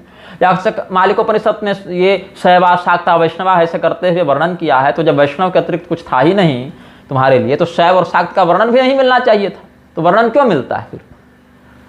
विष्णु तत्व व्यापक है, सभी लोगों के अंदर भगवान विष्णु प्रतिष्ठित हैं, प्राण रूप में, चेतना रूप में भगवान विष्णु कण कण में व्याप्त हैं, निर्लेप हैं, अहमेवा समेवाग्रे इत्यादि वचनों से ये सब सिद्ध है, सब जानते हैं जितने भी तत्वनिष्ठ महात्मा। लेकिन वहां पर जिस प्रकार की शैली से तुम इन बातों का व्याख्यान करते और अर्थ करते, वो महामूर्खता है, तुम्हारी महानिर्लज्जता है। इस गिरधर के पास वर्ण विरुद्ध विवाह करने वाले ये सब नाटकबाजी नट नायिका ये सब आ जाएंगे, आम्रपाली दुबे और निरहुआ ये सब आ जाते हैं, तो गले लगा के उनसे हंसी मजाक करता है ये सन्यासी होकर, राग आलाप करता है ये। लेकिन कोई श्रुति सम्मत आचरण करने वाला ब्राह्मण दिख जाए तो उसका उपहास करता है।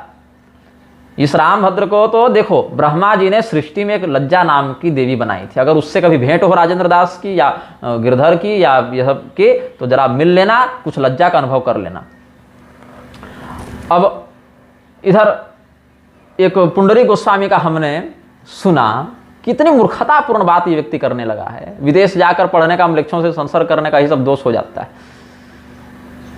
वो कह रहे थे प्रेम और विवाह में विवाह अंतर जो होता है, प्रेम को विवाह नहीं कहते, निर्वाह को विवाह कहते हैं। सीता जी का अभी अभी विवाह हुआ, पता चला तुरंत की जो है सो जंगल जाना है तो तुरंत चली गई। अरे अभी अभी विवाह हुआ, उसित्वाद्वाद समा इच्छा कुणाम निवेशन है। 12 वर्ष रही हैं सीता जी, 12 वर्ष रही हैं सीता जी अयोध्या में अपने विवाह के बाद। अभी अभी विवाह हुआ और कल ही जंगल गए, ऐसी बात नहीं है। सीता जी का पातिव्रत्य तो महानतम है, वरणीयतम है। उनका व्याख्यान करना तो बहुत सौभाग्य का विषय है, लेकिन जो बात जैसी है वैसी ही बताओगे ना तुम। अब ये सब जो बकवास करते रहते हैं, नेताओं की चापलूसी, आदित्यनाथ की चापलूसी कर दो तो हमारा मठ सुरक्षित रहेगा, नरेंद्र मोदी की चापलूसी कर दो तो हमारा यशोगान होगा, हमें 10 तरह के पुरस्कार मिलेंगे। IMA वाले गए थे ना रामदेव पर केस करने के लिए, तो IMA वाले और सुप्रीम कोर्ट का क्या कहना है कि ये सब अंधविश्वास में आता है, इस प्रकार से नहीं। तो आयुर्वेद तो छोड़ो तुम, रामदेव को तो ना आयुर्वेद पर अधिकार है ना योग पर अधिकार है, वो तो व्यापारी है, अपना जो कर रहा है करेगा, वर्णाश्रम का विखंडन करता ही है।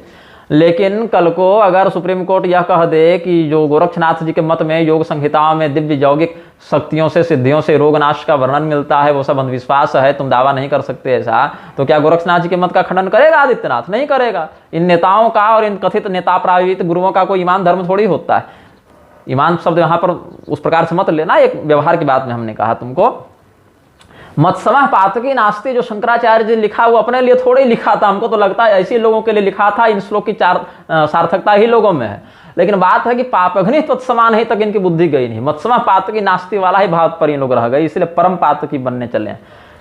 एक व्यक्ति विवाह करता है, विवाह करके एक स्त्री का स्वामी बनता है, धर्मानुसार उस पत्नी से प्रेम करता है, रमण करता है, गृहस्थ धर्म का आनंद लेता है। अब बहुत से लोग बन जाते हैं स्वामी जी। अब जब स्वामी बनता है तो एकनिष्ठ होकर रहता है, लेकिन जब स्वामी जी बन जाता है तो 75 तरह की स्त्रियों से संपर्क कर लेता है, फिर 75 तरह के व्यभिचार में लग जाता है। स्वामी बनोगे तो एक थाली में रोज खाओगे, उसको धोकर साफ करोगे फिर खाओगे। स्वामी जी बनोगे तो रोज पत्तल में नया नया पत्तल चाटोगे, और चाटने का अर्थ वही है, पत्तल से ही है, तो चाटोगे और फेंकोगे। तमाम ये जो मठ बन गए हैं सारे व्यभिचार के अड्डे बन गए हैं, और जब स्त्रियां नहीं मिलती हैं तो होल इज गोल बोलकर किसी भी छिद्र में घुस जाते हैं, समलैंगिकता को भी अपना लेते हैं। हमारी माता जी ने फोन किया हमको और कहा कि जैसे गुरुचरण दास इत्यादि कह रहे थे ना, कि या और भी लोग कह रहे थे कि निग्रहाचार्य जी की माता ये सोचती होंगी कि मेरा बेटा संतों को गाली देता है, मेरा बेटा ऐसा करता है। नहीं, उनको कोई कष्ट नहीं है। अनमोल इत्यादि बकवास कर रहे थे ना कि इनकी माता कितना कष्ट होता होगा। माता जी को गर्व होता है, हमारी माता जी को दुख है हमारे होने से, लेकिन किस बात का दुख है ये मैं बता दूं। मेरी माता जी को ये दुख है कि उनका एक पुत्र क्यों निग्रहाचार्य हुआ। वो कहती हैं कि मेरे 10-20-100 पुत्र होते, शतपुत्रवती हम होते, और मेरे 100 पुत्र वह कार्य कर रहे होते जो हमारा एक पुत्र कार्य कर रहा है, तो ये पाखंडियों का जो नाटक है वो तत्काल बंद होता। हमारी माता जी ने कहा कि हम तो इसको संत समझते थे, तो जूतखोर निकला। जैसे लंका दहन करके रावण के पाखंड का खंडन किया, उसके छद्म वैभव का नाश किया हनुमान जी ने, वैसे इन नकली जगत गुरुओं और धर्मों के मठों में आग लगा देनी चाहिए और इनका संहार कर देना चाहिए। ये हमारी माता जी का चिंतन है और ये माता जी का आशीर्वाद है और उनकी दी हुई शिक्षा है। ऐसा नहीं लगता है मेरी माता जी संतों की निंदा कर रहा है, क्योंकि वो जानती है मैं संतों की निंदा नहीं कर रहा, मैं धर्मशास्त्रों का विहिंसन करने वाले पाखंडियों का ये कर रहा हूं। ये आचार्य प्रशांत एक बना घूमता है, आचार्य लगाकर लोग कहते हैं उसके विरुद्ध बोलो बोलो, क्या बोले उसके विरुद्ध। वो अस्तरहीन व्यक्ति जो नशेड़ी है, वो वेदांत पर व्याख्यान करता फिर रहा है। अनेक जन्म संसिद्ध होने के बाद जब श्रुति का अधिकार मिलता है, गुरु सेवा से जिस श्रुति का बोध होता है, ये रजस्वला के हाथ से भोजन करके खड़े खड़े मूतने वाला नशेड़ी पुरुष सूक्त का आश्रय लेकर कहता है कि वेद गलत बोलते हैं, कहाँ जो है सो शूद्र पैर से उत्पन्न हुआ। ऐसा हो सकता है क्या?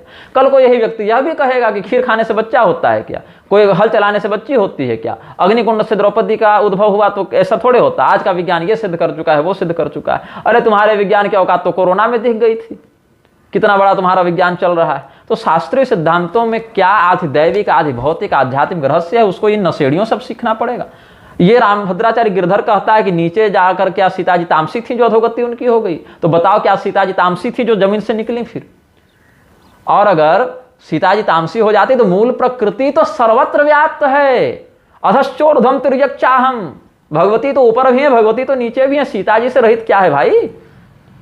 श्री राम में सब जग जानी केवल नाटक करने के लिए तुम लोगों के पास है। अधश्चोर्ध्वं तिर्यक्चाहम जो है वहां तो भगवती की ही व्यापकता है ना। नेताओं की चापलूसी करते रहो, वैक्सीन ठोकवाते रहो। जब वैक्सीन, अब लोग कह रहे हैं कि वैक्सीन से हार्ट अटैक सिद्ध हो रहा है, ये हो रहा है, फिर लोग बचाव में कह रहे हैं कि सारे हार्ट अटैक क्या वैक्सीन से ही हो रहे हैं, क्या इससे पहले हार्ट अटैक नहीं होते थे? ध्वनि प्रदूषण इत्यादि से भी होता है, ये सब बात सत्य है। लेकिन फिर यह भी तो बात है ना कि कोरोना के समय जितनी मौत हो रही थी क्या कोरोना से ही हो रही थी? उस समय की सारी खांसी सारे बुखार कोरोना ही हो गए थे। ऐसे तो रैंडम टेस्ट कराओगे तो कोरोना और भी बहुतों लोगों को मिल सकता है। और कोरोना केवल उन्हीं लोगों को हो रहा था जो चुनावी रैली में नहीं जा रहे थे। चुनावी रैली में वोट मांगने के समय कोरोना नहीं आ रहा था, नेताओं को नहीं लग रहा था, नेता के समर्थकों को नहीं लग रहा था। और अब निर्लज्जता देखो इस सरकार की, निर्लज्जता में क्या कहती है सरकार कि जो है सो वैक्सीन लेना तो स्वैच्छिक था, जिन लोगों को लगवाना है वो लगवाएं, न लगवाना है न लगवाएं। हमने देखा है, सारे संसार ने देखा है कि परीक्षा में बैठने नहीं दे रहे थे, यात्रा करने नहीं दे रहे थे, नौकरी से रोक दे रहे थे, वेतन रोक दे रहे थे, ब्लैकमेल कर करके पकड़ पकड़ कर पटक पटक कर वैक्सीन ठोका जा रहा था। ये स्वैच्छिक था। तुम्हारे आंखों के सामने 3 साल पहले जो कुकर्म हुआ है उससे तो सरकार मुकर गई, आंखों के सामने हम किसी को नहीं कहे थे। तो अगर तुम नहीं कहे थे और वैक्सीन देना इतनी बड़ी उपलब्धि थी सरकार के लिए, तो वैक्सीन के नाम पर वोट क्यों नहीं मांग रहे हो?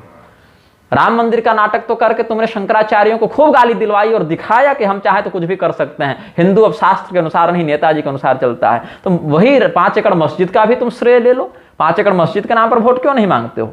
लोक और परलोक दोनों बिगाड़ कर तुम्हारा दिया टैक्स का पैसा सरकार कहां लगा रही है? तो अंतरजातीय विवाह करोगे तो 10 लाख देंगे तुमको। घरों से लड़कियां भागी जा रही हैं, व्यभिचार बढ़ता जा रहा है, गर्भ हत्या बढ़ती जा रही है, यौन रोग बढ़ते जा रहे हैं। उधर चुनाव में कहते हैं कांग्रेस इनहेरिटेंस टैक्स लाएगी, इसलिए कांग्रेस को वोट मत दो, और सुप्रीम कोर्ट में जाकर इनहेरिटेंस टैक्स के समर्थन में बयान देते फिर रहे हैं। ये सारे दोगले एक जगह जमा हो गए हैं, और सारे दोगलों में से कोई न्यायपालिका में घुस गया है, कोई संसद में घुस गया है, कोई प्रशासन में घुस गया है, कोई धर्म जगत में घुस गया है, और ये सारे दोगले मिलकर जो है सो लोकतंत्र नाम का एक सर्कस चला रहे हैं, और इसमें हम जो है सो पीड़ित बनते जा रहे हैं।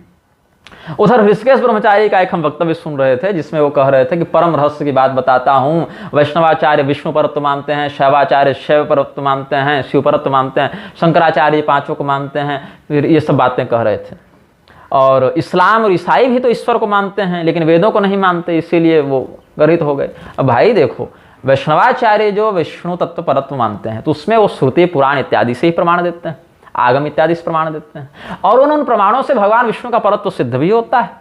और भगवान महादेव का परत्व जहां पर शैवाचार्य मानते हैं वहां पर भी श्रुति स्मृति पुराण आगम आदि से ही प्रमाण देते हैं, और वहां भगवान शिव का परत्व सिद्ध भी होता है। तो ये तो शास्त्रीय परंपरा के अंतर्गत की बात हो गई। सगुणावतार में ऐसा होता है, और ऊपर जाओगे चरम सोपान में तो वहां तो नाम रूप आदि का भी अस्तित्व शंकराचार्य जी स्थायी नहीं मानते, शाश्वत नहीं मानते, ये बात भी है। लेकिन क्या इस्लाम और ईसाइयतों के द्वारा जो ईश्वर को माना गया है क्या वो ईश्वर है कि नहीं है? ईश्वर शब्द का जो सामान्यतम भी लक्षण देखें, क्लेश कर्म विभागाशय अपरामृष्ट पुरुष विशेष ईश्वर इत्यादि से, तो क्या क्लेश की परिभाषा इस्लाम और ईसाइयत में मान्य है? अविद्यादि को मानते हैं, अभिनिवेशादि को मानते हैं, अस्मितादि को मानते हैं, कर्म विपाक को मानते हैं। कर्म विपाक को मानेंगे तो पुनर्जन्म मानना पड़ेगा, तो पुनर्जन्म को मानते हैं? नहीं मानते हैं भाई, तो वो ईश्वर को नहीं मान रहे फिर। और ब्रह्मवाद के केवल वेदों को नहीं मानते हैं, इसीलिए वो ये हो गए। तो वेदों को तो बौद्ध और जैन भी नहीं मानते हैं, तो तुम तो उनको परम वैदिक बताते फिर रहे थे। ऋषिकेश ब्रह्मचारी के ही अनुसार बौद्ध जैन सब परम वैदिक हैं, वहां तो बुद्धि नहीं काम करती। तो ये सब म्लेच्छ जो हैं वो आस्तिक नहीं है, वो नास्तिक ही है। ऐसे तो हम कह दें कि ये हमारा जूता पड़ा है और हमारे दृष्टि में यही परम सत्ता है, तो क्या हम उसको ईश्वर मान लें तो हम आस्तिक हो गए? ऐसा नहीं होता है ना, आस्तिकत्व नहीं हो सकता। अगर वही आस्तिकत्व हो जाता तो हर व्यक्ति आस्तिक ही है, क्योंकि किसी न किसी मामले में सत्य की सत्ता स्वीकार कर रहा है। और देहात्मवाद में भी वह देखेगा तो अपने आप को अगर ईश्वर मान ले तो पौंड्रक में क्या बुराई थी, वो भी आस्तिक ही कहलाएगा। ऐसा नहीं होता है ना। बौद्ध वैदिक कैसे हो गए? पुराणों के रहस्य जहां तक कि क्रमानुसार जब उसका शोधन होता है तब जो परम नास्तिक था, अपने आप को भगवान के रूप में स्थापित करने वाला वेन था, समयानुसार वह भी शुद्ध हुआ। लेकिन जब शुद्ध हुआ तभी सम्मान नहीं हुआ। वही वेन जब पृथ्वी जी का अवतार हुआ तो उनके अवतार से उसका शरीर पवित्र हुआ, फिर पवित्र हुआ और पाप और पुण्य दोनों कुछ कुछ अंश में विद्यमान था, तो वही जाकर शिव जी की तपस्या करने लगा पुनर्जीवित होकर। फिर भगवान शिव ने कहा कि अभी और शुद्ध होना है तुमको। फिर वो अंधकासुर के रूप में हिरण्याक्ष के कुल में उत्पन्न हुआ, और हिरण्याक्ष के कुल में उत्पन्न होकर, वामन पुराण इत्यादि के अनुसार बता रहा हूं, हिरण्याक्ष के कुल में उत्पन्न होकर अंधकासुर बना, वहां भी शिव भक्ति की, वहां भी उसका वध हुआ। फिर वो भृंगिरिटी नाम का गढ़ बना, और आज भृंगिरिटी के नाम से उनका रुद्र गणों में अर्चन होता है। तो कैसे क्रमशः उसका शोधन हुआ? तो आज जो मुसलमान है, म्लेच्छ है, वो समयानुसार शुद्ध होगा किसी जन्म में, वो तो ब्राह्मण भी बनेगा 10, 20, 50, 100, 1000 जन्मों के बाद। ऐसा नहीं कर सकते कि वहीं अटका रहेगा। लेकिन जिस रूप में वो है, उसी रूप में उसका सम्मान या उसी रूप में उसका अवमान होगा। अब क्या हुआ? यही शिव परत्व के चक्कर में शैवों ने वैष्णवों को मार दिया, और विष्णु परत्व के चक्कर में वैष्णवों ने शैवों को मार दिया। वास्तविक परत्व भी ये नहीं मान रहे। वास्तविक परत्व मानने पर भी अंगीभूत तो मानेंगे ना उसी ब्रह्म में सबों का, लेकिन वो भी नहीं मान पा रहे। तो पहले जो ये चला प्रलाप, ये कितना विकृत हो गया कि पहले जो शास्त्र शिवात्मक देखते थे, विष्णु रुद्रात्मक जगत को देखते थे, जो हरिहरात्मक जगत को देखते थे, वहां हरि और हर में भेद देखने लगे। तो ये भेद वहीं रुक नहीं गया। इससे आपके शिव और आपके विष्णु श्रेष्ठ सिद्ध नहीं हो गए एक दूसरे से, ये विखंडन और बढ़ा। फिर लोग आए और कहे अच्छा अब इसको और एक स्टेप नीचे लेकर जाओ। तो भगवान विष्णु और शिव जो तत्वतः शास्त्र सिद्ध अभेद से युक्त हैं, उनमें जब भेद देखना प्रारंभ किया लोगों ने, तो केवल वहीं नहीं रुकी बात, फिर विष्णु में भी भेद देखा जाने लगा। तब कह दिया कि राम अलग हैं और विष्णु अलग हैं। यहां तक बात आई ना, ये कहां से प्रारंभ हुआ? फिर वहां भी ये रुका नहीं, अब राम भी दो हो गए। सीता त्याग करने वाले राम अलग थे, वो जैन थे, और हमारे श्री रामचंद्र जी भगवान अलग हैं, ये अलग हैं, अपने अपने राम बाप आ गए। ये भी लोग अब कहने लग गए। तो ये रुकेगा नहीं। अगर एक मूल शास्त्रीय सिद्धांत में कुछ अलग अलग व्याख्या करके कुछ बनाना भी चाहोगे, बसाना भी चाहोगे, बताना भी चाहोगे, तो वो अत्यधिक विकृति को ही जन्म देगा। शास्त्रीय सिद्धांत पर ऐसे नहीं कर सकते। प्रेमानंद का हम एक वीडियो देख रहे थे, वो कह रहे हैं कि कोई तांत्रिक है तो हमारी किडनी ठीक कर दो, डायलिसिस बंद करवा दो हमारी। फालतू की बात केवल नाटक करते रहते हो तुम लोग। देखिए, पाखंडी का विरोध करना अच्छी बात है, तंत्र के नाम पर जो ठगी है उसका विरोध करना अच्छी बात है, लेकिन कैसे करते? यह कहते कि तंत्र शास्त्र प्रामाणिक हैं, तंत्र शास्त्र के प्रभाव भी प्रामाणिक हैं, लेकिन जो लोग उसमें अधिकृत नहीं, सिद्ध नहीं, ऐसे लोग तंत्र का दुरुपयोग करते हुए लोगों को ठगते हैं। ये बात अगर कहते तो ये एक सम्मानित बात होती, तरीके की बात होती। लेकिन तंत्र शास्त्र का ही हेलन कर देना ये गलत है। ऐसे कहने को तो कोई ये भी कह देगा कि ठीक है भाई, फिर तुम राधा राधा बोलकर अस्पतालों में जाओ और पूरे अस्पतालों से सबको ठीक कर दो, खाली कर दो। अगर तंत्र से ठीक नहीं हो रही है तुम्हारी किडनी, डायलिसिस करवानी पड़ रही है, तो राधा राधा बोलने से भी तो ठीक नहीं हो रही है, डायलिसिस करवानी पड़ रही है। और अगर कहते हो कि ठीक हो जा रही है तो सारे अस्पताल बंद करवा के राधा राधा करवाने लोग। और अगर तब प्रभाव नहीं पड़ रहा है तो कह दो कि नाम का प्रभाव नहीं है। ऐसा नहीं कर सकते ना। तो वैसे ही तंत्र पर भी नहीं कर सकते हैं आप, क्योंकि राधा तंत्र नाम का तो एक अलग से तंत्र ही है, जिसमें तंत्रात्मक प्रारूप में भगवती राधिका का वर्णन है, और राधिका की तांत्रिक पूजा का विधान है, भगवती राधा का वर्णन है वहां पर। तो ये सब बकवास बंद करो। अब विधवा विवाह करोगे तो 2 लाख देंगे, अंतरजातीय विवाह करोगे तो 10 लाख देंगे। अंतरजातीय विवाह करोगे, विधवा विवाह करोगे, वर्ण संकर और जार संतान उत्पन्न करोगे तो पिंड का अधिकार नहीं रहेगा। पिंडदान दोगे भी तो पितरों को प्राप्त नहीं होगा, पितरों को प्राप्त नहीं होगा तो कुल का नाश होगा। उत्साद्यन्ते जाति धर्मा कुल धर्माश्च शाश्वता उत्सन्न कुल धर्माणाम मनुष्याणाम जनार्दन नरके नियतम वासो भवतीत्यनुशुश्रुम, ये सब कह सकते हैं। तो पितरों का नाश हो जाएगा। यहां पर भगवान श्री रामचंद्र जी स्वयं अपने पूर्वजों का श्राद्ध कर रहे हैं, पिता का श्राद्ध कर रहे हैं। तब वहां पर ये गिरधर नहीं कहेगा ना कि जैसे भगवान श्री रामचंद्र जी के पिता में काम नहीं आ सकता, तो भगवान के पिता का श्राद्ध भी नहीं हो सकता, क्योंकि भगवान के पिता तो मुक्त हैं। तो क्यों श्राद्ध फिर करने की आवश्यकता पड़ी भगवान को? जैसे लोक संग्रह के लिए श्राद्ध किया, वैसे लोक संग्रह के लिए पिता को काम मोहित भी कर दिया। उसमें क्या बात हो गई? ये हो सकता है कि नहीं हो सकता है कि चक्कर में शास्त्र नहीं लिखे गए तुम्हारी मूर्खता के कारण। कल को कोई कहेगा खीर खाने से बच्चे नहीं होते, कोई कहेगा कि जो है सो भूमि में हल से कैसे बच्चा हो गया। तो नास्तिक यही लोग हैं, ये लोग पूरे नास्तिक हैं। जब पेट पालने की बात आती है तो 11 लाख 21 लाख 51 लाख लेकर कथावाचक बन जाते हैं, और जब शास्त्रीय सिद्धांत की बात आती है तो ये सारे निर्लज बैठकर जो है उन शास्त्रीय सिद्धांतों का बलात्कार करते रहते हैं और स्वयं को संत बताते रहते हैं। म्लेच्छराज और क्या चाहता है? यही तो चाहता है कि तुम्हारे पूर्वजों का, कुल का, पितरों का, कुल देवता का जो विधान है वह लुप्त हो जाए, तो तुम सभी लोगों को म्लेच्छ बनाना सरल हो जाएगा।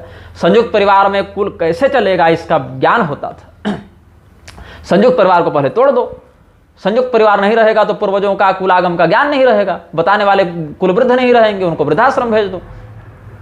उसके बाद क्या होगा, कुल धर्म लुप्त हो जाएगा। उसके बाद परिवार में भी क्या करो, परिवार को विखंडित कर दो, संयुक्त परिवार से एकल में ले आओ, एकल को भी तोड़ दो, रिश्तों में भी तोड़ दो, रिश्तों में भी तुम हिंदू एकता के नाम पर कर रहे हो ना, भाई भाई में यहाँ जमीन जगह का लेकर झगड़ा चल रहा है। जाति और वर्ण के रूप में समाज व्यवस्थित था, उसको जाति हटा दो पहले, फिर संयुक्त परिवार हटा दो, फिर तुम जो है सो रिश्ते नाते हटा दो, अब लिंग हटा दो, अब समलिंगिक बना दो सबको।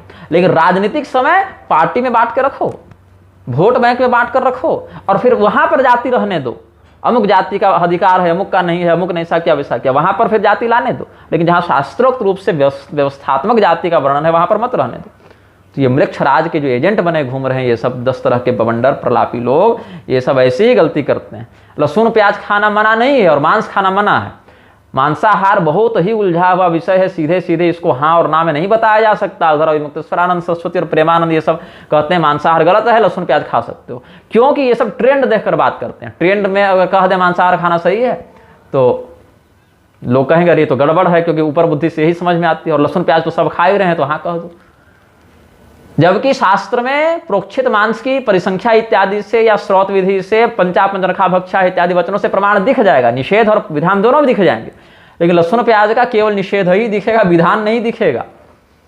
मांसाहार का तो विधि सम्मत निषेध और विधान दोनों मिलेगा, लेकिन लहसुन प्याज का केवल निषेध मिलेगा। इसीलिए लहसुन प्याज खाना, मांसाहार जहां गलत है वहां लहसुन प्याज मांसाहार से भी गलत है, ये बात है शास्त्र में। लेकिन ट्रेंड नहीं है ना, जनता ऐसा सुनना नहीं चाहती, इसलिए जनता ऐसी बात कहती नहीं। अभी कल परसों पंडोखर सरकार का फोन आया था हमको, अपनी कथा में बुला रहे थे, यज्ञ चल रहा है कथा, अब क्या कथा में हम जाएं ऐसे जगहों पर। जगत गुरु परमहंसाचार्य परम पाखंडी बगल में बैठा हुआ था, तो हमने आपत्ति की कि भैया वो तो वहां बैठा हुआ है बगल में, तो बोले कि तपस्वी जी अब क्या कहें, हम तो निमंत्रण भेजे थे सबको, हमारे चेले पता नहीं कौन आ जाता है, तो भैया ठीक है आप ही संभालिए। स्त्री कथावाची का कथा कह ही रही है कृष्ण प्रिया, तो हम उसमें क्या कहें। ऐसे मंचों पर तो हम आते जाते ही नहीं हैं, ऐसे सिंडिकेट से हमको कोई मतलब ही नहीं है। हमको जहाँ पर रहना है, जहाँ पर जैसे काम करना है वहाँ से हम करते ही रहते हैं, शास्त्रीय जहाँ तक बात है वहाँ बोलते ही रहते हैं। तो धर्मशास्त्रीय संविधान का जो विखंडन करके ये गिरधर प्रलाप करता रहता है, बकवास करता रहता है, ये जो ब्रह्मवैवर्त पुराण में प्रक्षिप्त है, भागवत में प्रक्षिप्त है, ये सब है वो सब है, ये सब कोई प्रक्षिप्त नहीं है, ये सब धर्मशास्त्रीय प्रमाण है जिसको समझने की बुद्धि इस नालायक के पास नहीं है। ये मंदबुद्धि इन रहस्यों को नहीं समझ पाता है, इसीलिए वो कहा गया इसके द्वारा। जहां जहां इसके मन की बात न मिले वो सब प्रक्षिप्त है इसके लिए, और जहां जहां पर वो श्लोक को प्रक्षिप्त न कर सके वहां अर्थ बदल देता है, व्याख्या अलग कर देता है, और दोनों बातें ये स्वयं कहता है। आनंद भाष्य को ही मानेगा और उधर जो है सो ये उत्तरकांड को भी नकली मानेगा, जबकि अलग अलग शास्त्रों का हमने यहाँ पर प्रमाण देकर आपको समझा ही दिया है। सीता त्याग के विषय में बता दिया, और राजा दशरथ के काम मोहित होने का रहस्य बता दिया, स्वर्ण मृग वाली बात बता दी, त्रंबक वाली बात बता दी, हर पूर्वाचार्यों के द्वारा जो भगवान कृष्ण की पत्नियों के अपहरण की बात है वो भी बता दी। और क्या बताया हमने, जो स्वर्णमयी सीता की बात है वो भी बता दिया, और अनुलोम प्रतिलोम शंकर वाला भी बता दिया, और इधर जो पूर्व के टीकाकारों को जो पागल मूर्ख बोले उस प्रकरण और भी हम बोल ही चुके हैं। रावण के काम मोहित होने पर बता ही दिया। ये सब अलग अलग विषयों पर हमने अपना जो राक्षस विवाह पर बता दिया, जो मनु महाराज कहते हैं हत्वा छित्वा भित्वा च क्रोशंतिम रुदतिम गृहात प्रसह्य कन्या हरणम राक्षसो विधिरुच्यते। ये सब प्रसह्य हरणम तात राक्षसम धर्म लक्षणम, ये सब राक्षस विवाह का जो लक्षण है महाभारत में या मनुस्मृति में सब हमने बता दिया। युद्ध के माध्यम से कन्या का हरण करना राक्षस विवाह की विधि, वैसे ही भगवान ने कहा। फिर पूर्णिमा को हनुमान जयंती नहीं होती है, चैत्र पूर्णिमा को, और वायुदेव ने अंजना के गर्भ में शिवतेज स्थापित नहीं किया।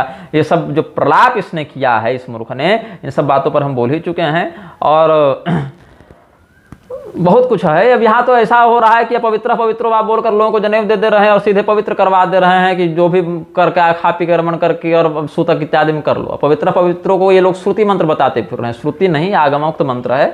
अपवित्र पवित्रो ये सब बात हैं, अपवित्र पवित्रो भवति ये सब हयग्रीव श्रुति में है, लेकिन वहाँ उक्त संदर्भ का मंत्र नहीं है, मंत्र पुराणागमादि का ही है। और वो भी कब, जब वो व्यक्ति अन्यान्य विधान से पवित्र होकर आ चुका हो, बैठा हुआ हो, तब भी देहगत अपरिहार्य अशुद्धि, जैसे पेट में मल बचा रह गया तो अपरिहार्य अशुद्धि है, नाक में या जीभ में लार थूक इत्यादि है, ये सब के परिहार के लिए जो हम नहीं हटा सकते लेकिन फिर भी उसका दोष हमें न लगे, इसके लिए सब वैकल्पिक विधान है, मंत्र ये सब बताए गए हैं। तो अलग अलग प्रकरणों पर हमने चर्चा की। ये सुख रामायण नहीं हुआ, ये बलात्कार हुआ है धर्म सिद्धांत का, ये ब्रह्म हत्या हुई है। ये ब्रह्म हत्यारे के रूप में गिरधर और राजेंद्र दास ये सब दोषी हैं। ये सब गर्हित कर्मा लोग स्वयं को संत के रूप में प्रस्तुत करते हैं। मेरी शब्दावली कठोर हो सकती है या आपको चुभ सकती है, लेकिन इसके उत्तरदायी आप स्वयं हैं। यदि शास्त्रीय सिद्धांत को, वर्णाश्रमोचित सिद्धांत को आप जैसा बोलते हैं या वैसा समझते, वैसा आचरण करते, हमको कोई मतलब नहीं था ये सब कहने का। लेकिन बाकी लोग चुप रह जाएं, बाकी लोग नपुंसक हैं, तो हम भी नपुंसक नहीं हैं। हम अपनी बात कहते थे, अपनी बात कहेंगे, अपनी बात कह रहे हैं इन्हीं वक्तव्यों के साथ। ऐसे तो अभी बहुत कुछ विषय हमारे पास बिंदु के रूप में हैं, लेकिन हम समयानुसार उन पर और बात कहेंगे। श्रीमन नारायण, हर हर महादेव, नमश्चंडिकायै।